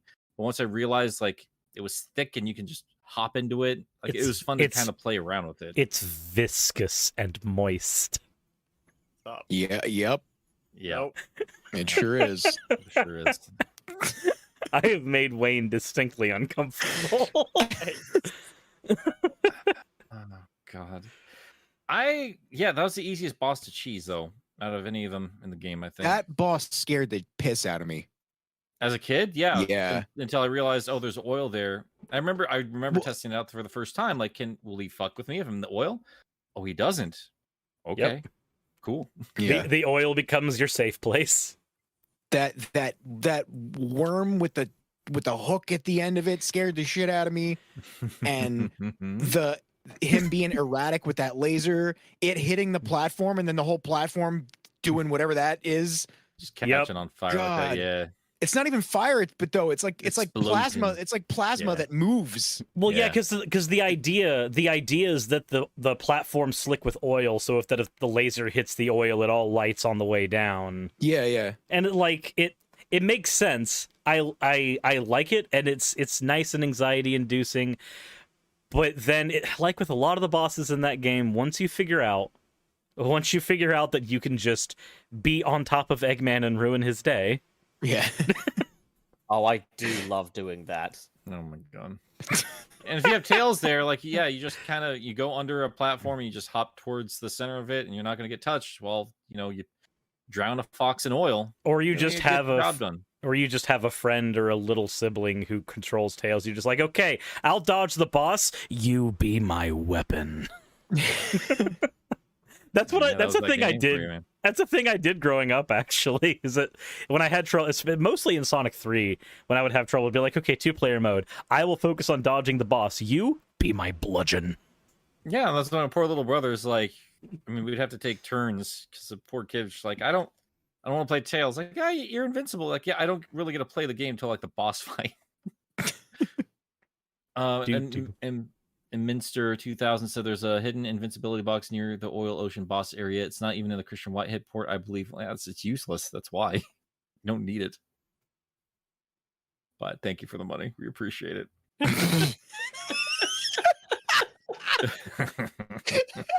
Oh my God. The tact from this guy. Oh, man.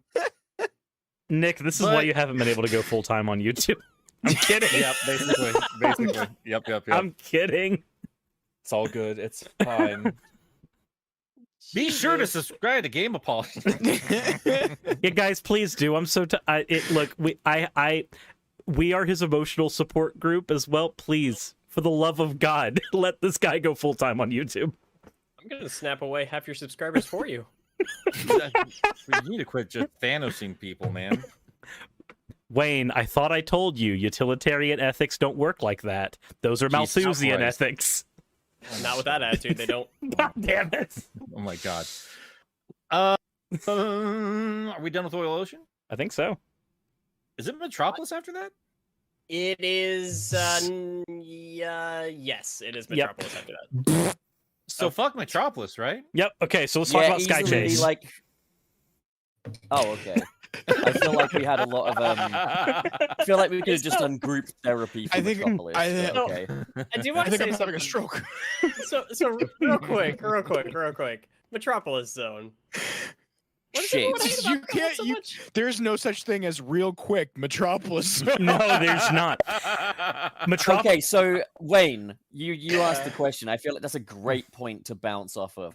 Let me quickly unload a fucking. Oh no! laundry list. Never mind. I was just reminded which place this was. I was thinking of a different zone. I forgot it was named for this. Fucking Splicers. Go to Hell Metropolis. Never mind. Okay, we're good. I Places, understand. the Starbot boys. I don't know what they're called. I think they're called like Asterons or something. But like I'm gonna call them the Starbot Staryus. boys. You're talking about Staryus? Yeah. the ones that are completely Pokemon. invincible and they're just like under you and they fire spikes everywhere, right? When and there's they're kind of just unavoidable. yes, There's the Pokemon. nuts that you have to nut on and like run.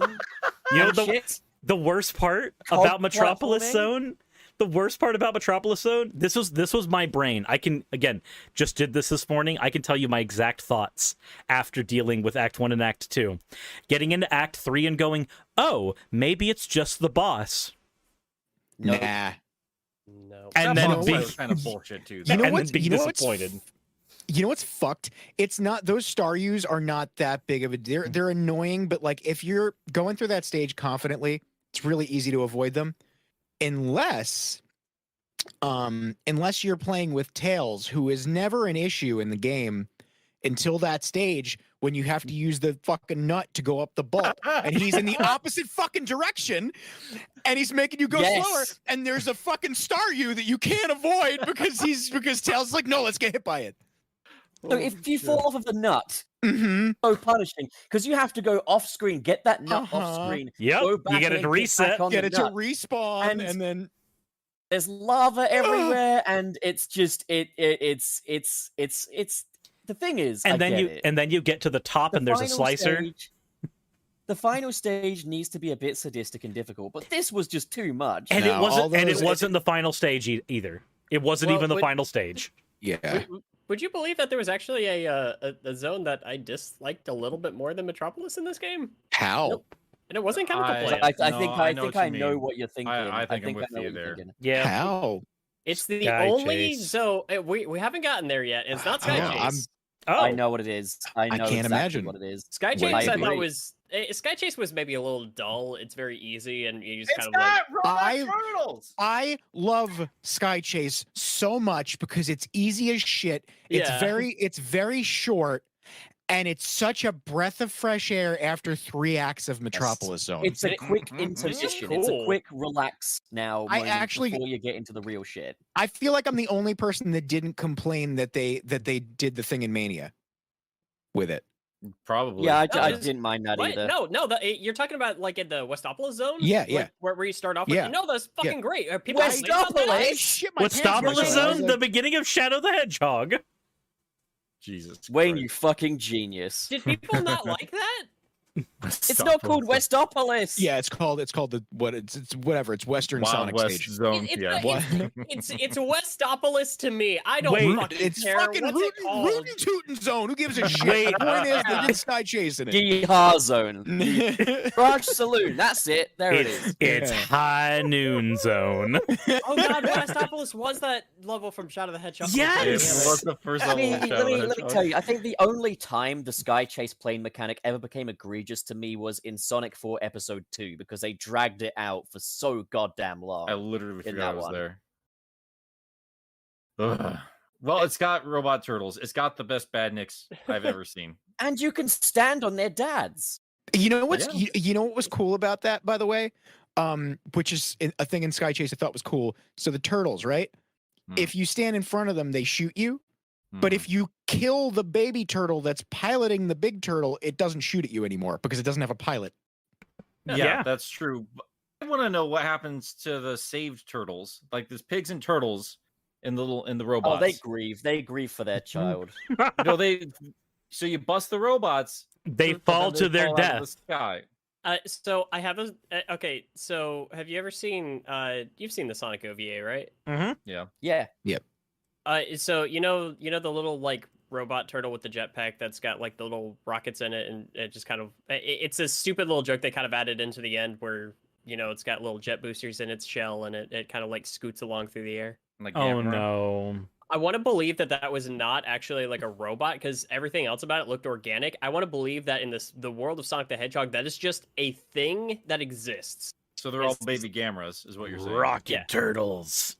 Yeah, there's just rocket turtles everywhere, and so I So think we're just you're fine, Nick. killing. We're just killing organic life now as Sonic.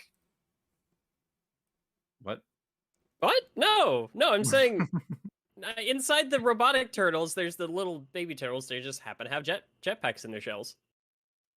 So we I kill have them. to believe Sonic is not murdering innocent animals. So No. they have to be fine. There's See- something going on that makes them fine. I can tell it's you the only exactly way- what happens. I can tell you exactly what happens, Nick. And all the animals are safe. When the animals fall down, there are these bees. Swear to fucking God. All right. So And they every time catch Sonic them. throws a Zone. badnik in space, does Kill the animal myself on inside stream. suffocate to death? Actually, yeah, these Oh are my things God. worth noting, actually. For every time Sonic destroys a badnik and the animal pops out, we never really considered out in underwater levels. What about in space levels? What about when it's over lava? Is Sonic just murdering the fucking flickies? Bees. The bees save them. So you're, God. so is Cucky just drowning? Isn't Cucky's he dead. Cucky's fucking dead. Oh god. I had cookie for lunch. all? I'm so angry that they renamed him in Mario and Sonic at the 2020 Olympics. I made Kentucky- Cookie watch me Kentucky- eat lunch. Had some Kentucky Fried Cucky. Canned cookie fried chicken. It's Keep a loving that specific chicken. fetish to look up on X video, you know? It's so tedious. Bada bang bang bang bang bang bang bang. Save it. For Wing the Sonic Fortress Horror video. Zone. So Wing anyways, Fortress. Sky Chase good. I think we all agree on that, right? No, Yeah, it's fine. I'm the one that doesn't like it. Sir, shut the fuck up. Your opinion doesn't matter. Okay. Hey, you have it's not my literally you have an favorite. anime profile pic. We're not It's- listening to you. You're I think it's- literally a dog. I don't like Sky Chase either. I like the Badniks. I think it's fine just because Metropolis was such a pain in the ass, but it's not why I play a Sonic game. Like I'm not looking fuck yeah, Sky Chase. Fuck yeah. Like I'm not waiting to get to that point of the game, you know.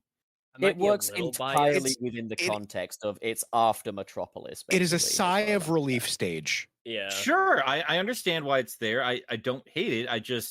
I'm kind of whatever about it when the turtles aren't involved. So when it came back, I was like, well, I guess we're doing this again. Sure. And its placement here is just pure fan service and mania because I did not need this right after Chemical Plant. Oh, I loved it. I Of loved. course you did. Of fucking course you did. Well, because no one, I was not expecting that. It's Yeah. one thing for them to like, I knew that they were going to bring back old stages or whatever, but it's a totally new stage where the entire gimmick is that it's an old stage.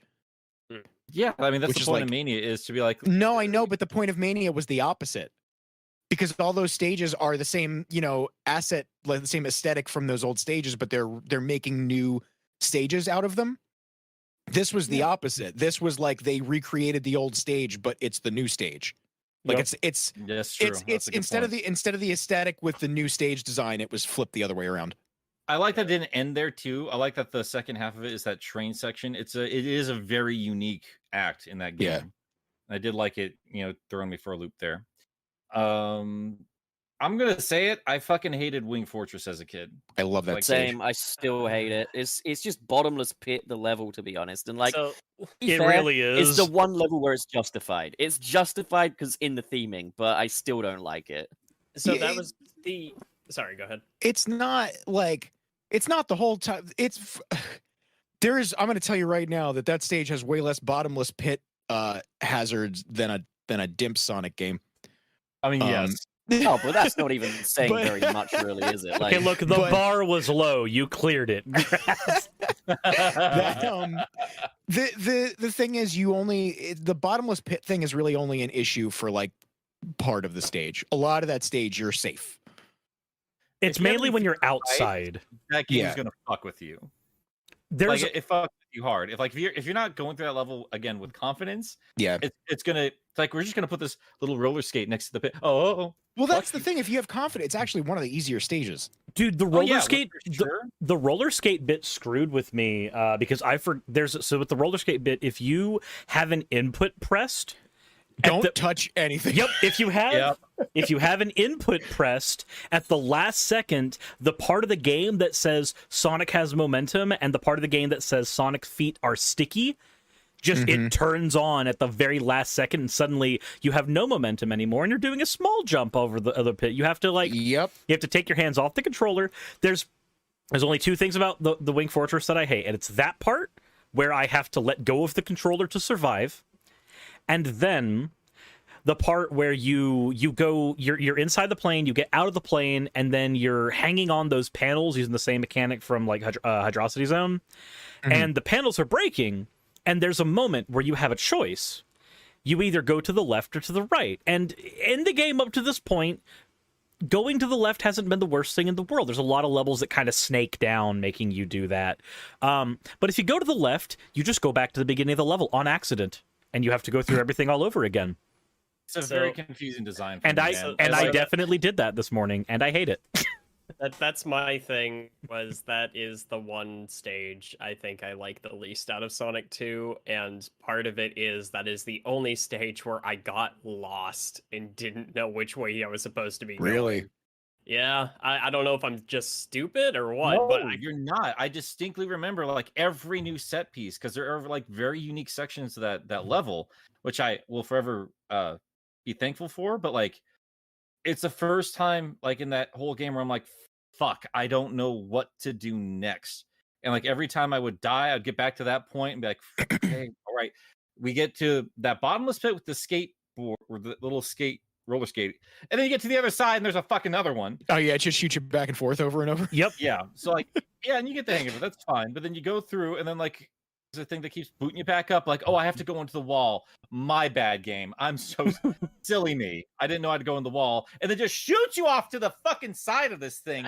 And I was so stressed. Like I let go Sonic, but be sure you let go in the right direction. Otherwise you're gonna completely miss this fucking thing. Yeah, And then you have to get to the platforming that will drop from under you. God, dude, that level, that's where I died more than any other part of that game as a kid. Roll through it fine now, but god damn, it was a mean final level. I love that boss. Yeah, it's a good boss. It's a little cramped, but It's the point. Is the Wing Fortress boss the one that you have to you had like the laser in the ceiling? yeah.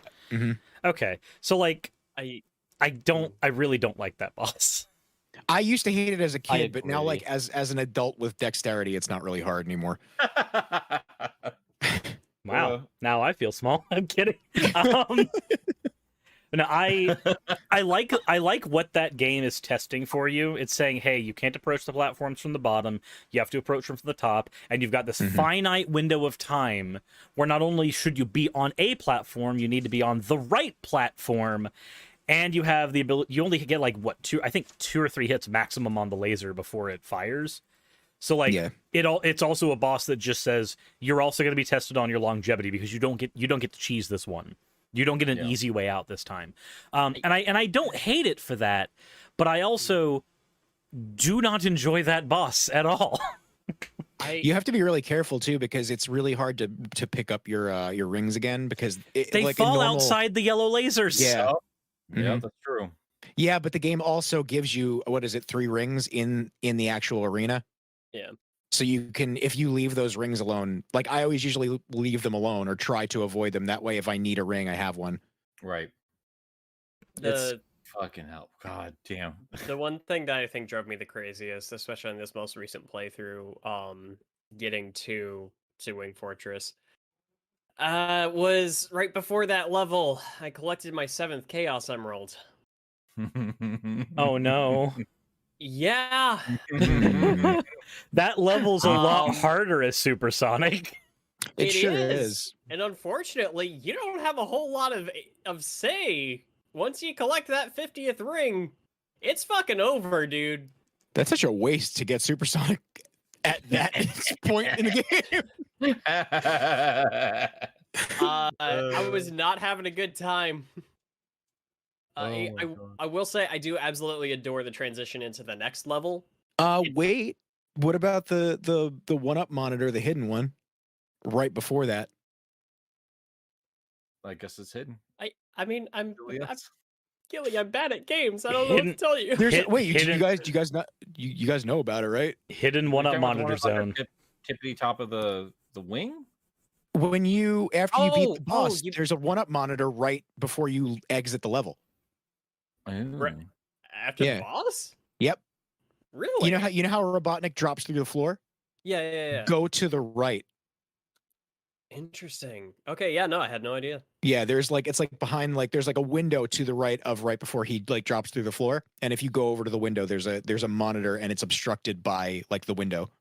I am gonna check for that next time. Huh. Yeah, no, that's news to me. It is. I keep forgetting, and I think it's just because we switched to a different area afterwards. But I always forget that that's technically the final platforming level, Mhm. and it's brutal as platformers were back in the day. It ramped up its difficulty, well enough. Like there's a breather there between that and Metropolis, but it is like really and truly a challenging fucking final level. What do you guys think of the final bosses? I love it. Love it. Nobody plays it right. My favorite part of the Metal Sonic fight is when he's standing there staring at you, and then instead of going into a ball or doing anything else, his spines just start chainsawing. Yeah. And it's just like, oh. The thing with the Mecha Sonic fight is there's an incredible and very challenging fight in there if you don't cheese it, which is ridiculously easy to cheese. Just fucking get under one him, cycle.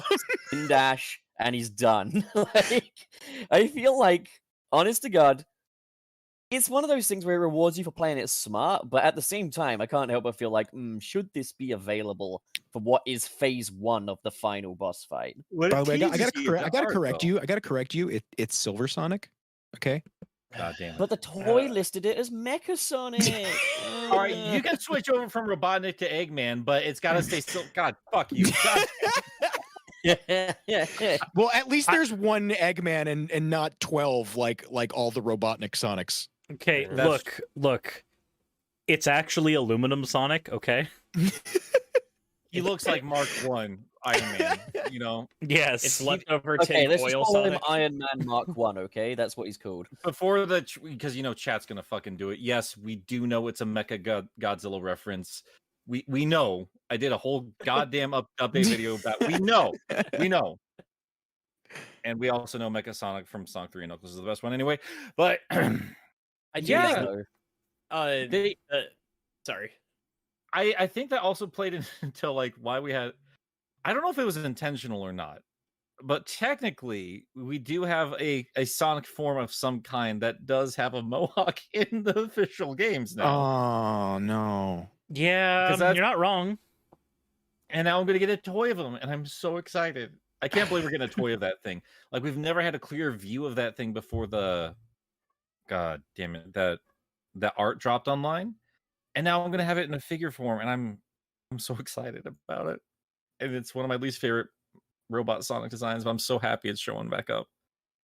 I loved him. I think he was the first one. Well, I loved him as a kid, but like Sonic CD was just right there, and I saw Metal Sonic. I'm like, holy shit, that is a robot. I love that design. That was another part of a thing I mentioned too in my Sonic CD video. I thought it was so weird that we got this big, slow, clunky robot Sonic in Sonic 2, but the sleek, fast one that you technically have to race is in Sonic CD, which is definitely the slower, messier design in terms of the two games there. I always thought those were so strange. Can we talk about how Silver Sonic's actually way harder than the Death Egg robot, and that the Death Egg robot only does 2 fucking things, and he's really easy. I don't understand. He jumps and throws his arms at you. I think Silver Sonic is a little bit more of a challenge, and Death Egg Robot is more of just fucking time consuming. Yeah, as soon as I don't know why everybody is always like, you don't have any rings, it's too hard. I'm like, dude, the Death Egg robot is he doesn't do anything. Like, just stay away from him and hit him once per cycle, twice per cycle, and he's done. Isn't that the coolest fucking thing? But isn't that the coolest thing about Death Egg Zone to begin with? You go through this, like I was saying, the transition over to Death Egg Zone is one of the coolest things this game does. You're like hanging onto this rocket, and you're watching as you're like going above the atmosphere of the planet, and you get into this into the Death Egg, Eggman has separated you from your new buddy. He's going down. You don't know where he's at. You are cornered. You have no rings. He just has you exactly where he wants you, and he's just going ham. It's like the smartest thing Eggman has ever done to Sonic. Can I respond to somebody? Go for it. Because somebody just said Silver Sonic is easy and Death Egg Robot is hard. What are they saying? All right. So, Death Egg Robot has that little reticle that goes on screen and he's going to drop down, right? You wait till you go to one side of the screen. You wait till that reticle is where it is. You run to the other side of the screen, and whether or not he shoots off his little thingies is irrelevant because they're not going to hit you.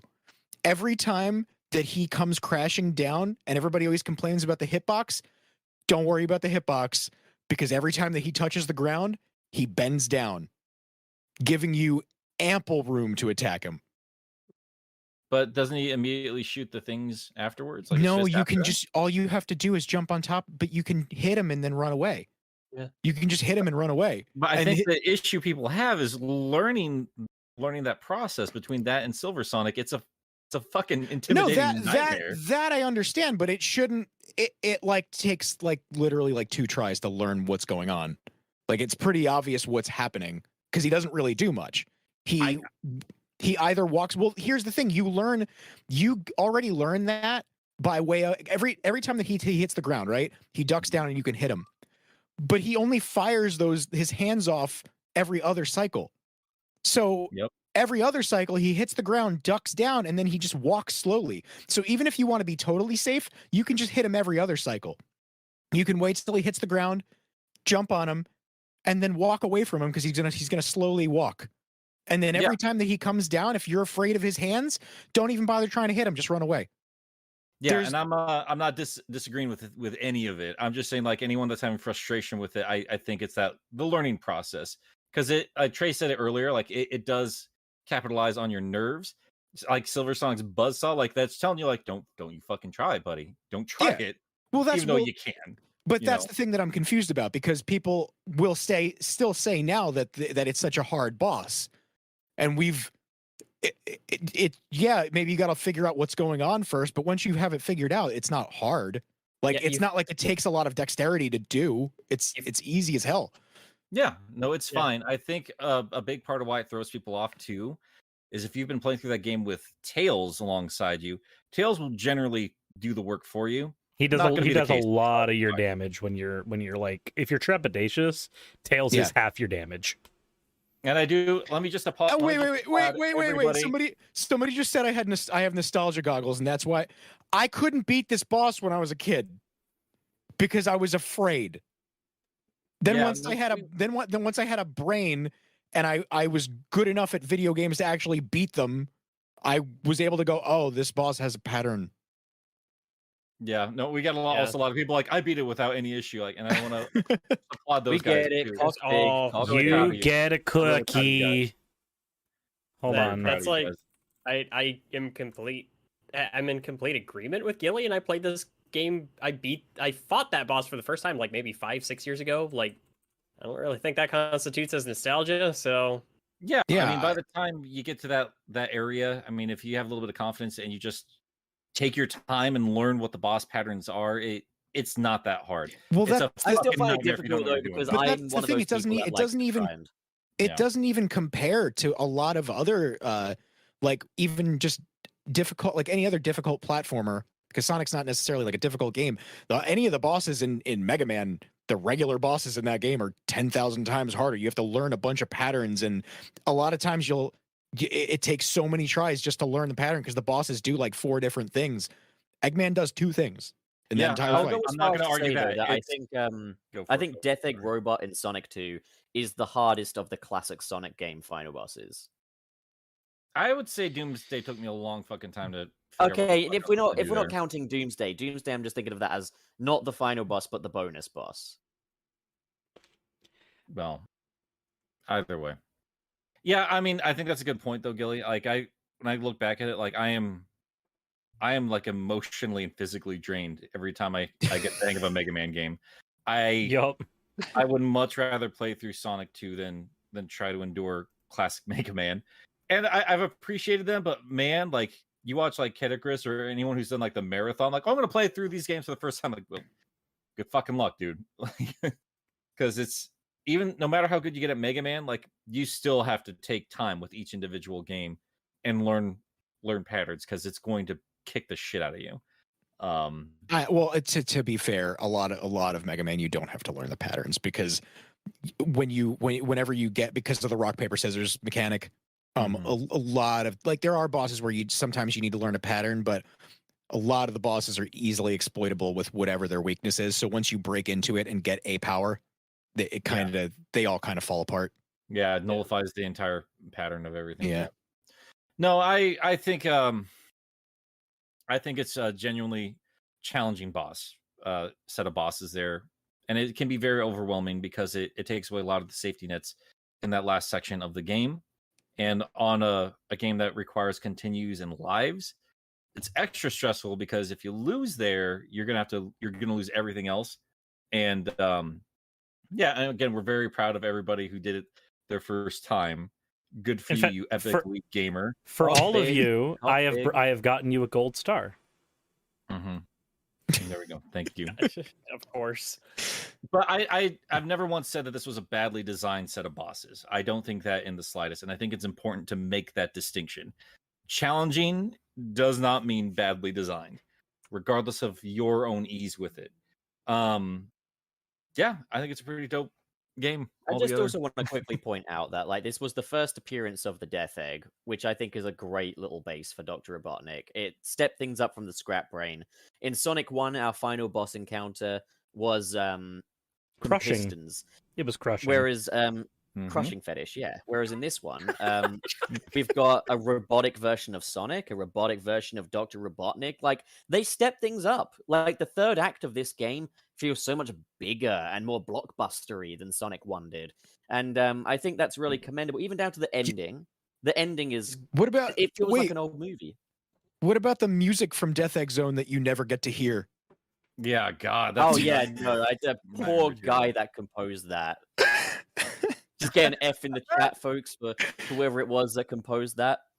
Like everyone talks about how creepy the game over music is of Sonic CD, but like I think it's just messy compared to the boss fight music of the American version. But like, man, that track is like creepy and haunting. It's like a waltz in a haunted house. Yeah, it's so fucked up, dude. It's a good track though. It's good track. I just wish you heard it for more than Death Egg. I wish you just heard it for more than literally 2 seconds. F's in the chat from Masato Nakamura. For God's sake, you got the F's going. Proud of you guys. What do we think of the special surges? I don't.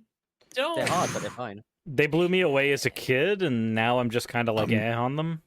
Mind-boggling 3D effects. I'm gonna say what I always say. You can pause buffer them and cheese them.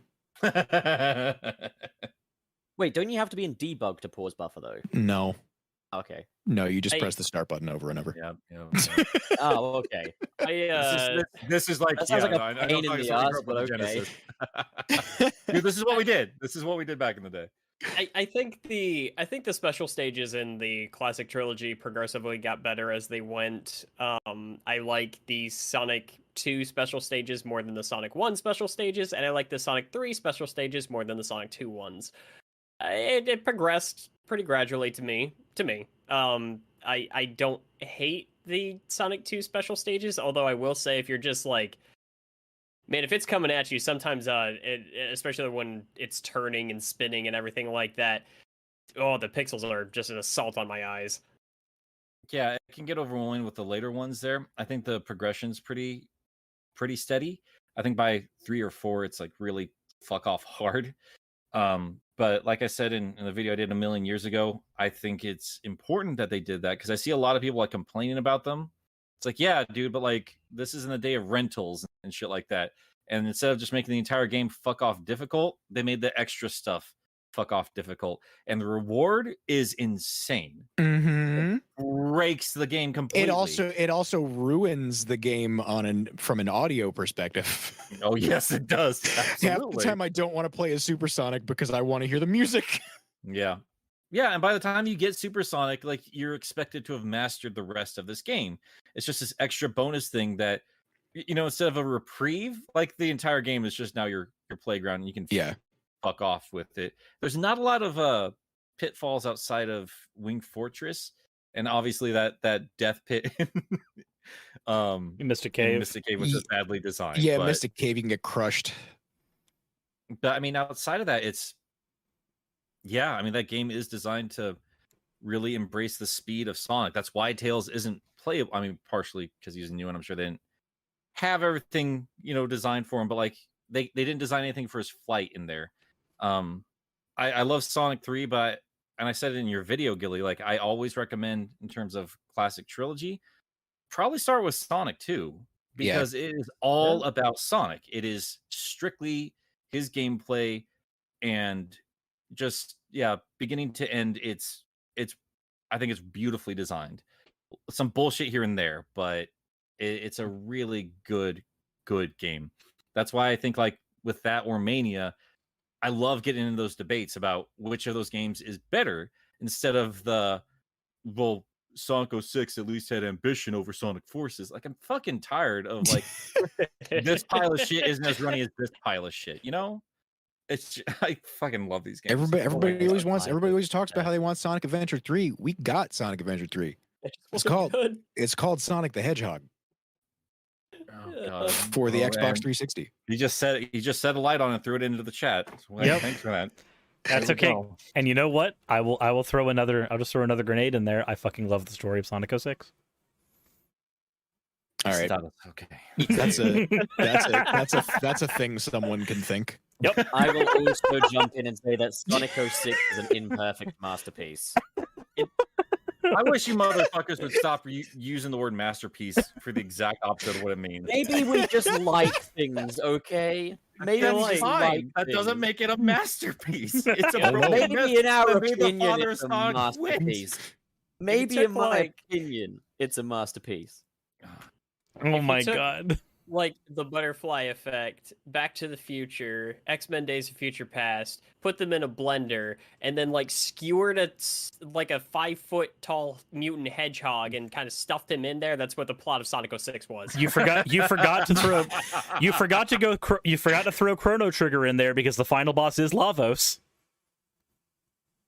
Anyway. Let's just talk about good games. Somebody in the chat said Sonic 06 is better than Sonic Boom. That is true. That is true. I mean, it's more Sonic functional. Boom I'll Rise give is you that. more It guys. is more. It's not just called Sonic Boom for fuck's sake. It is a Sonic more Boom fun as a game. whole was great. Sonic Boom Rise of Lyric, the video game on the Wii Rise U. of Lyric bad. Sonic There. Boom Are good. we have we The made it second- specific enough for you? Fire and Ice was okay. Yeah. The TV Yeah, show was I'll give great. it okay. I've just ordered Fire and Ice for my DS.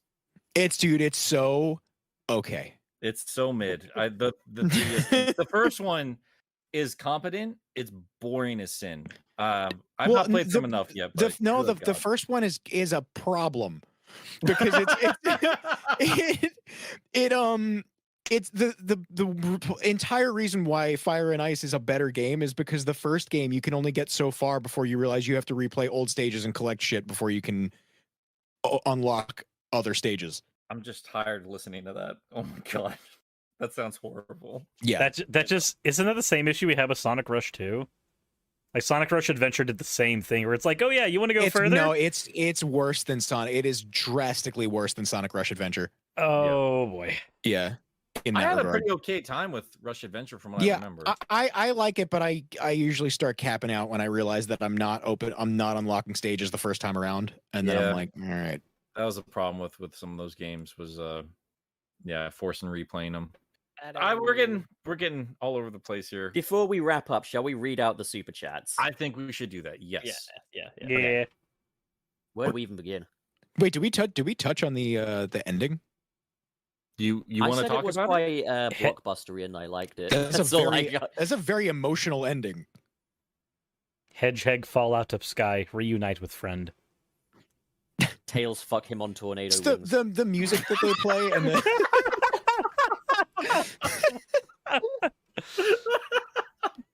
Oh my God. Sorry, Gilly, go ahead. No, I was gonna talk about how it's an emotional ending, and all the animals are like, he saved the day, but never mind. Now the only thing you can talk about is the climax. Oh, So once again, Sonic's ecosystem that he saved saves him. Did we have a design of the Death Egg back then? Yeah, we did, but it was only in the level select screen. Oh, that's right. That's right. Kind of that's odd right. they went as far as to make that pun without actually showing us it, but okay. Well, you can tell there's obviously there's a bit of unfinished business. I think we see a little bit of that in the back half of things, but they wrapped it up pretty nicely, all things considered. No game does everything it wants to do, regardless of how many sequels are on there. But they don't always end up just half finished like Sonic 06. So, Shut up. yeah, I'm glad they came out with what they did, because that was one hell of a turnaround after Sonic 1, and they learned a lot between those two games. Like, if you like Sonic 1 better, I'm gonna bluntly say it's purely out of nostalgia. I respect it for what it does, but Sonic 2 is a better game. I think, to be fair, there's an argument to be made where we would say that the level design is a bit too much in Sonic 1. There's an argument to be made that could say I prefer the more comprehensive level design of Sonic 1. Maybe a person prefers that more traditional platformer approach that Sonic 1 took. So I wouldn't just go so far as say it's nostalgia blind. I would just say, like, it's a very different game overall. For most Sonic fans, Sonic 2 is definitely going to tickle the G spot a little better. Yeah, I'd agree. I'll give you that. Word it that way. Mm. Okay, Wayne, I have a question. How long have we been doing the show, Wayne? I think you know exactly why. Yep. Wait, what? I said, how long have we been doing the show? I think you know exactly why he had to word it that way. Oh. I would say Sonic 1, like, if you're there for the more traditional platforming, you're probably better off just playing Mario World at that point, honestly. But they 'Cause if like you're not- Sonic 1. Yeah, I like it too. But get that off of me. But I'd just say I would say Sonic 2 is a much better sequel. I think Sonic 1 had a lot of great ideas, and you guys know I respect the shit out of it. We talked about it for an exhausting amount of time last time we did the retrospective, but just in terms of Sonic 2, what they could learn from it, Sonic 2 shows they were on the right path there. 100%. love that game. It's, as far as I'm concerned, it's an improvement in every single way. Like, Yeah. personally. Yeah.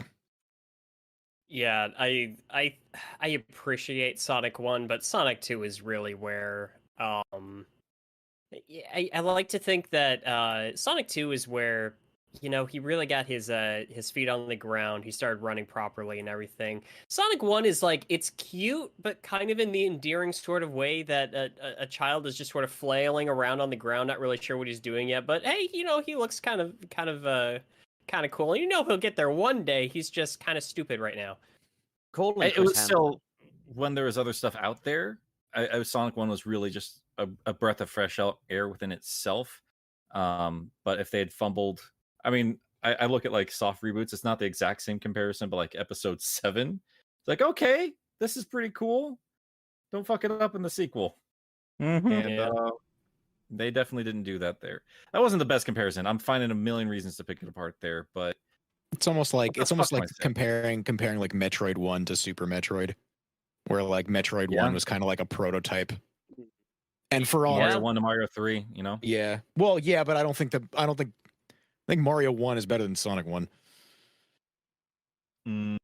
I disagree, but I respect where you're You know coming from. what? No, I'd agree with that, because I would think that personally, I was thinking about this earlier, and I'm like, Sonic 2 is more like the Mario 1 of Sonic. Sonic 1 is like lost levels, so it can fuck off. You know what? I'm okay with that opinion, actually. I'm not going to argue with it just because Mario 1 is such an important video game in game history. So Yeah. I mean, I mean, I that's that game is why Sonic was made. So yeah, that's why I don't compare Mario 64 to Sonic Adventures. Like, it's embarrassing when people do. To say that Because, Sonic had a rough transition. But at the same point, that's why I don't really talk shit about Sonic 1, because it was I just do. breaking away from the traditional. I know you do. It breaks away from the traditional platformer. And if they had dropped the ball on For those one ideas- stage, it does. like say, give you an example. If Sonic CD was the only sequel we had, I think it would be much more. I'd be much more open to critiquing the series as a whole, because I don't think it learned. I No. don't think that game learned the lessons it should have. Nope. I think it learned the wrong lessons in comparison. I still like it just fine, but I think you have to cherry pick a lot more of the good out from some very, very messy level design. It's like an alternate dimension Sonic 2. Yep. Absolutely. Technically it is. If you think about Yeah. like the production cycle for those games. Yeah. I'm very thankful it exists, because fucking Metal Sonic now exists. It's not a bad And- game, but like Yeah. I remember back in the day, like before Sonic CD was as accessible as it is, everyone was acting like that was the secret best Sonic game. Oh Like, yeah. Sonic's that's the best one, but Dude. nobody played it. I remember Like- that shit from Screw Attack when they were like, if we had to pick one Sonic game to play Oh, till the yeah. end of time, it would be Sonic CD. There And I was just that like, Nick, that one clip you used in your video where they're like the Sonic was never good argument. Oh, And he's yeah, like, yeah, and he's like, there's Justin one. He's like, Davis. yeah, there's one Yeah. good Sonic game. Oh, Sonic CD. What are you playing? No, that was the most basic bitch. Like, okay, Yeah. you don't know what the fuck you're talking about, kind of opinion. Still waiting on those fudge stripes, Justin. should we finally do the super chats? we should do the super let's, chat. let's do the super chats. Yeah. Yeah, we'll cover Sonic CD next. Yes. Do the super chat. Just quick shout out to the Atlantean who commented more than once. So altogether like $12. Yeah. Didn't really say much the first or the second time. he I think not they just kind say- of donated $10 the first time it was He's been best boss in the chatting. game. Yeah, Did he's he in not chat. just okay. say the best boss in the game? He asked what the best boss in the game was. Yeah, he did. Yep. Oh, sorry, I'm getting all of these mixed up. It was the Mal with the COP 1000, and it just says the. Yeah, thank you, Mal. And we Shall we appreciate just answer you. what we think the best boss in the game is quickly? Sonic.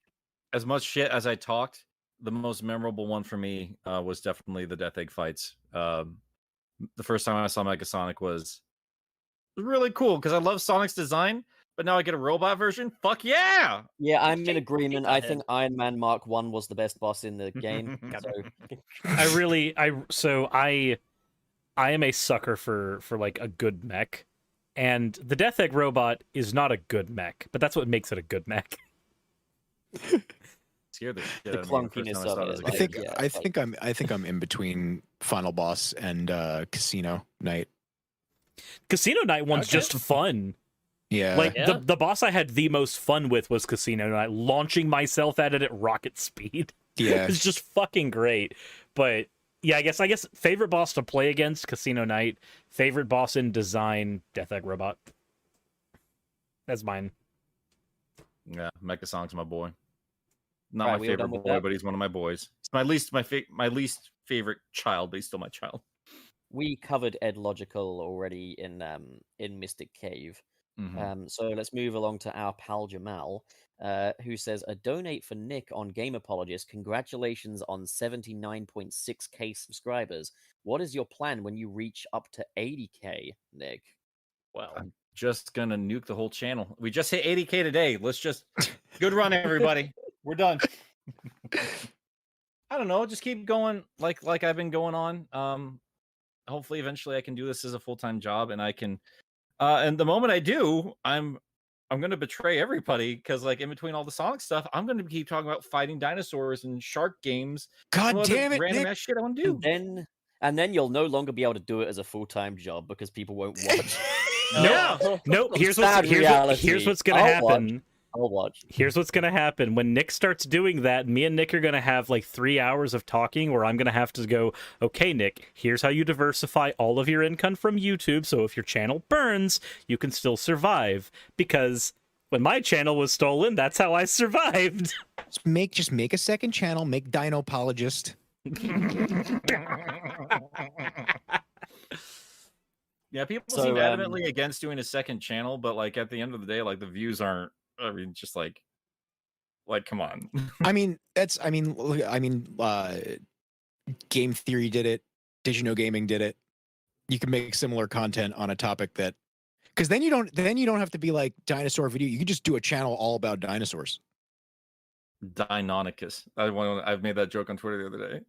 Just put my name in the middle. So, Eden Birch sends $10 and says, "Just found the Sunset Cast. Hello, Bingus."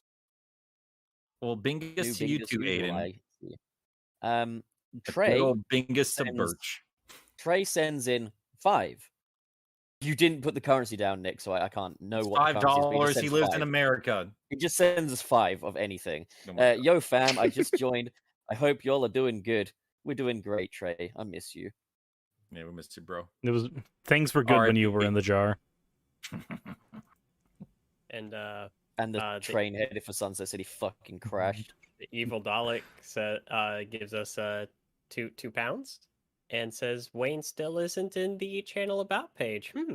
That's interesting. We'll fix that. We will. That comment, yeah. Hey, I mean, you do have the ability to get in there and sort that out yourself. You fucking adult. Wayne. Do I have to log in for the YouTube? Yes. You literally have the. We told you the password is. No, I'm not gonna. Say I don't know, man. I barely have enough time to take care of my own freaking channel. I'm just. To be fair, do you tag your videos now, at least. Please tell me you tag your videos.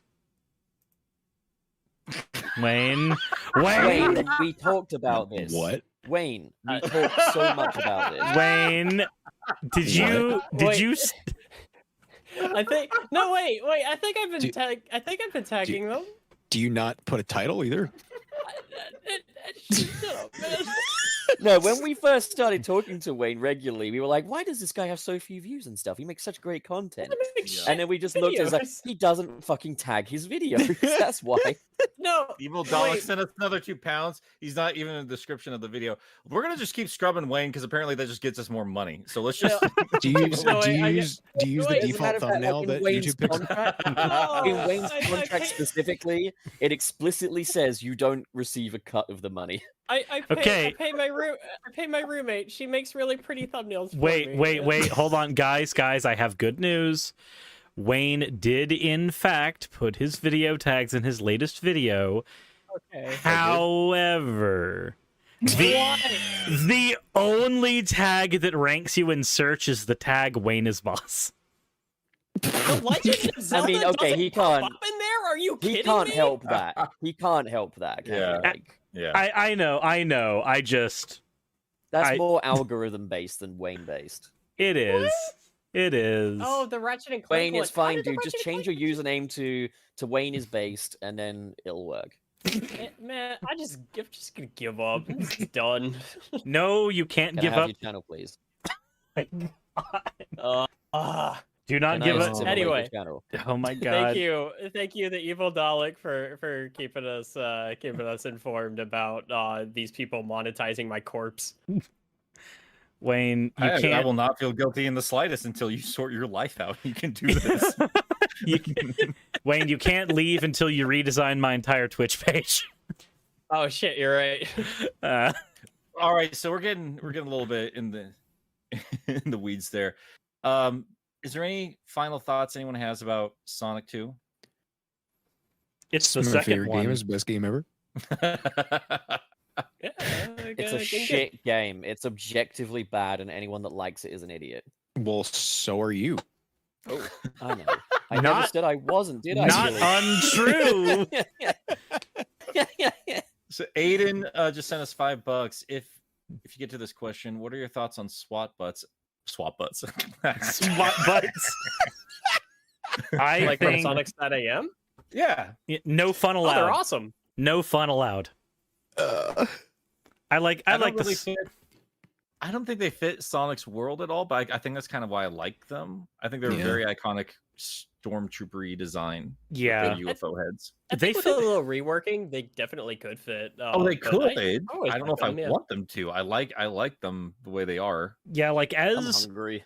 robots that are just there to like take over the world, they look like they could do the part of subjugating a world better than Eggman's badniks normally do. Bad nips. Very good. Badniks. You can talk. Send us 2 pounds. I'm a good dollar. Dr. Robadnips. That's an interesting point, though. Like Sonic 2, if you're around for it, like that's when Sonic Mania was really hitting. That's when the shows dropped. I mean, I can only speak from the American side of things. That's when the Archie book really started to pick up its pace. Yep, Sonic was just kind of everywhere, and none of it had anything to do with the fucking video games. Just like today. IDW Sonic good. So, shall we? Well, the one cartoon had Scratch and Grounder, and they're in Sonic 2. I'm interested to, because I told my patrons we'd do watch parties with it. I've never sat down through an entire Sonic cartoon, any of them. Wow. I just won the entire Adventures of Sonic box set on eBay, so I'm pretty stoked for that. Yeah, I mean, I've sat through episodes, like a lot of SatAM stuff like that. But as a kid, it was like there's nothing here from the video games, and it just drove me crazy. But now that I can look back on it for what it is, I'm much more interested to see what they have, because I've not seen a portion of Adventures of Sonic the Hedgehog that wasn't fucking hysterical. It's so good. I love that show. It's so my favorite insane. Sonic show. Like, for real, I'm not even joking about that. Like, completely in like the most honest respect possible. I think it's a great little comedy animated show, and yeah, I fucking love it.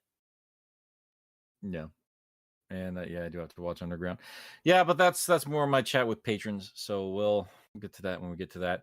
So, but guys, oh my god, we're not doing the. We're fucking approaching Underground. dinner time, and I gotta run in a bit. So shall we fuck off in a bit? Let's do that. Gilly, thank you so much, man. Like, it's good to finally actually talk to you and hear that beautiful voice of yours respond to me directly. It's Good so time. weird because it didn't even cross my mind when we first got on the call. Was we chat so much on Discord and Twitter? It's fucking weird, yeah. But yeah, man, thank you so much for coming and hanging out and doing this last minute. And you messaged me and said, "Do you want to gush about Sonic 2?" Yeah. So that's why would I do that? No, I thought it'd be important to, I don't know, I just thought it'd be weird to do a Sonic 2 episode without, having you around. So Yeah. I'm glad you popped on by. So I certainly learned a little bit more. And I do appreciate that about you. And like the folks I have spoken with this game about, I don't think there's anything left to talk about, all this time later. And there's been plenty. So that's pretty rad. I mean, you've made like 48 videos on Sonic 3, so. Yep, I sure did. And a movie. Where can people find you on the internet? You can find me at youtube.com/gillythekid. Please, if you search my name in the search, only typeset. It's typeset as all one word. Do not separate them, because I will not come up in the search results. It's really awesome. As a rap artist shows up, it's very fun. Whose name is spelled differently, so that's cool. Yeah. And you can also find, actually, if you wanna subscribe to me, I'm like 2 subscribers away from 80,000. So yeah, and get him up there, because this guy's OG, dude. Like, he's been hanging out with Caddy and Johnny and Completionist. Like, it's criminal that you don't have more people than you do right now, man.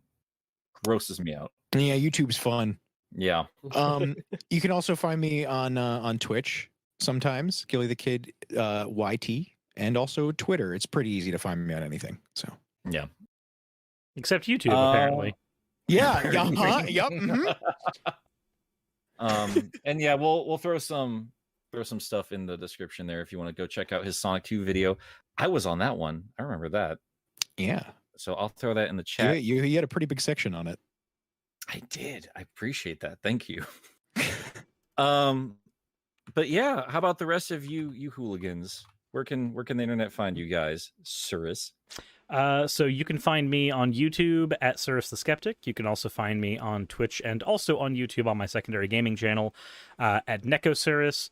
I stream just about every day on Twitch, doing a combination of real life commentary and also video game stuff. I'm also trying to push for partner over there. I've technically got all the stats required for it, but Twitch is stupid, and even when you get all the partner stats, they go, yeah, maybe you'll be a partner. So if you want to be part of helping me, tell them that Twitch should make me a partner. Go over there. The project I'm working on right now, I've already shouted out once before. We are 8 episodes deep into the Anime Exposed project. And I am getting the DVD so I can do the next, dear God, 30 some odd pieces it's going to take to complete that series. It's all hatred. Pop, where can people find you? Just look up Channel Pup on YouTube or Twitter. You'll find me. The next thing I'm going to do is I'm going to be talking a bit about the new Spider-Man merch for the upcoming No Way Home movie, all of which looks like shit, even though I love those movies. So, yeah, we'll be talking about that next time you see me, which might even be tonight. Who knows? I'll definitely be checking that out because I do have a Jones and be talking Spider-Man. Wayne, even though we keep trying to snuff out your existence on the descriptions, where can people find you? You can find me on Twitch, Twitter, mostly YouTube under Wayne is Boss. I'm currently trying to get back onto my Zelda 2 review. But I meant to get that out sooner, but work has been really kicking my ass lately. And I also have another kind of secret project that got started up recently that's taking up a lot of my time and attention. And then, of course, I've got Metroid Month to get ready for. So lots of exciting things happening. Absolutely. And again, if you guys aren't subscribed to Wayne, again, criminally undersubscribed for the quality he's putting out there. All these guys do amazing stuff. So if you're not subscribed, get on that. I just hit we rely on 80,000, so thank you. Yes! Woo! Yeah! Thank you guys. It's Awesome. okay. It's gonna drop under in like an hour. No! They're gonna see your content and go, God damn it! Vita games? Why? Easy. Pokemon That's something Snap review? Yeah. I just I'm kidding. He's got I great mean, stuff. Yeah, you that's- introduced me to a lot of interesting shit on your channel. But yeah. All right, guys. Well, you got your homework assignments. Go watch our shit. I'm Nick. Were you not going to plug yourself? I was about to. Okay. My fingers on the end stream button. Do your thing. You can find me Game Apologist on the social medias. I got Twitch up and running. I might go on there a little bit later today. Just put out a new Sonic speed reading video on my channel. You know where to find me, all that fun crap. But yeah, that's going to be it. Thank you guys so much for visiting us here at Sunset City. Be sure you stop by next week, this same time. Every Friday, we do a live stream, and I apologize for not updating our Podbean. I'm going to get that taken care of right now for the last few episodes, and then I'm going to focus on Apple so we finally have that fucking nightmare sorted out. But until next time,